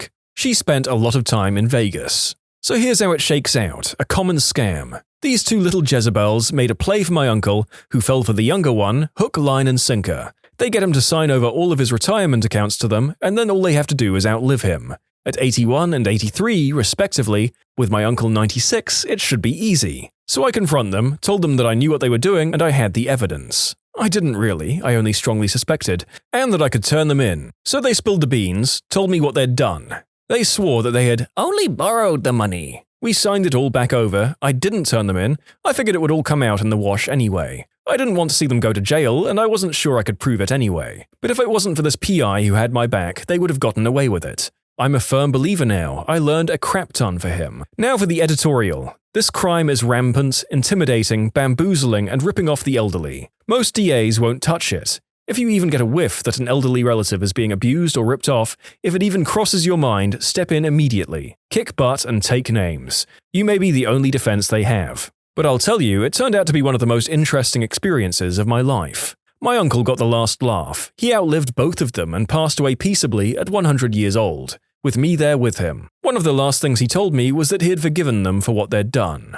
In conclusion, elderly uncle is nearly scammed out of $500,000 by a couple of Jezebels cruising the churches. PI steps in and saves the day. I learn a crap ton. We discovered that the driver who hit me not only went off the side of the road where I was, legally four-wheeling on a quad, she was talking on the cell phone, looking into the passenger seat, driving with no insurance and a revoked license because of previous convictions for causing accidents.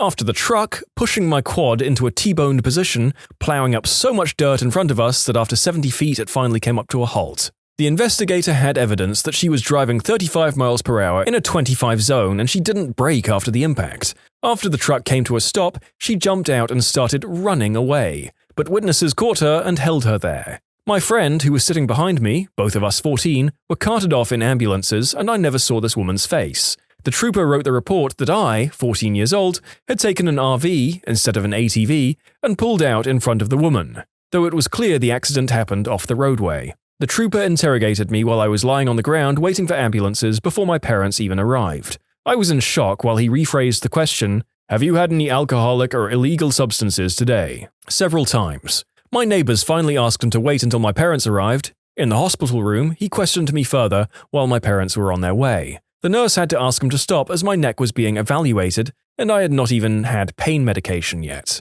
The accident was deemed my fault, although there were 2 eyewitnesses who testified against the woman to the trooper, and later in court I was told by the DMV I would have to pay the woman's truck damages before I was allowed to get a driver's license, and I carried SR22 insurance for 5 years after I received it. The investigator uncovered proof that the trooper knew the woman who hit me and was possibly friends with her. For the months in between the accident and when the investigation was complete, I fought an awful amount of guilt, believing it was my fault and not having any memory of the accident. My friend's leg was badly injured and required extensive surgeries over the next 5 years, and she was visiting from Texas and had to be medevaced back there via helicopter, which left her family with a huge financial burden. During that time, I even considered taking my own life and took one attempt that thankfully failed. My parents took the case to the state Supreme Court over the course of the next 3 years, and when we finally came to trial, the judge said the only way the report could be cleared and the financial obligations relieved is if the state trooper took back his statement. When we began going that route, we were told the trooper had been dismissed from the force for wrongful behavior and his testimony was worth noting.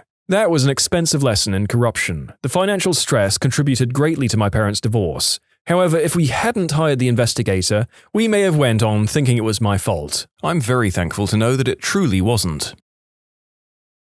When you subscribe, make sure to hit the bell to turn on notifications. Put the playlist on in the background to finish listening to all the stories, linked at the top of the description. And if you like Am I the Genius, give Am I the Jerk a shot, linked in the description too. Either way, thanks a lot for watching, and we'll see you guys next time.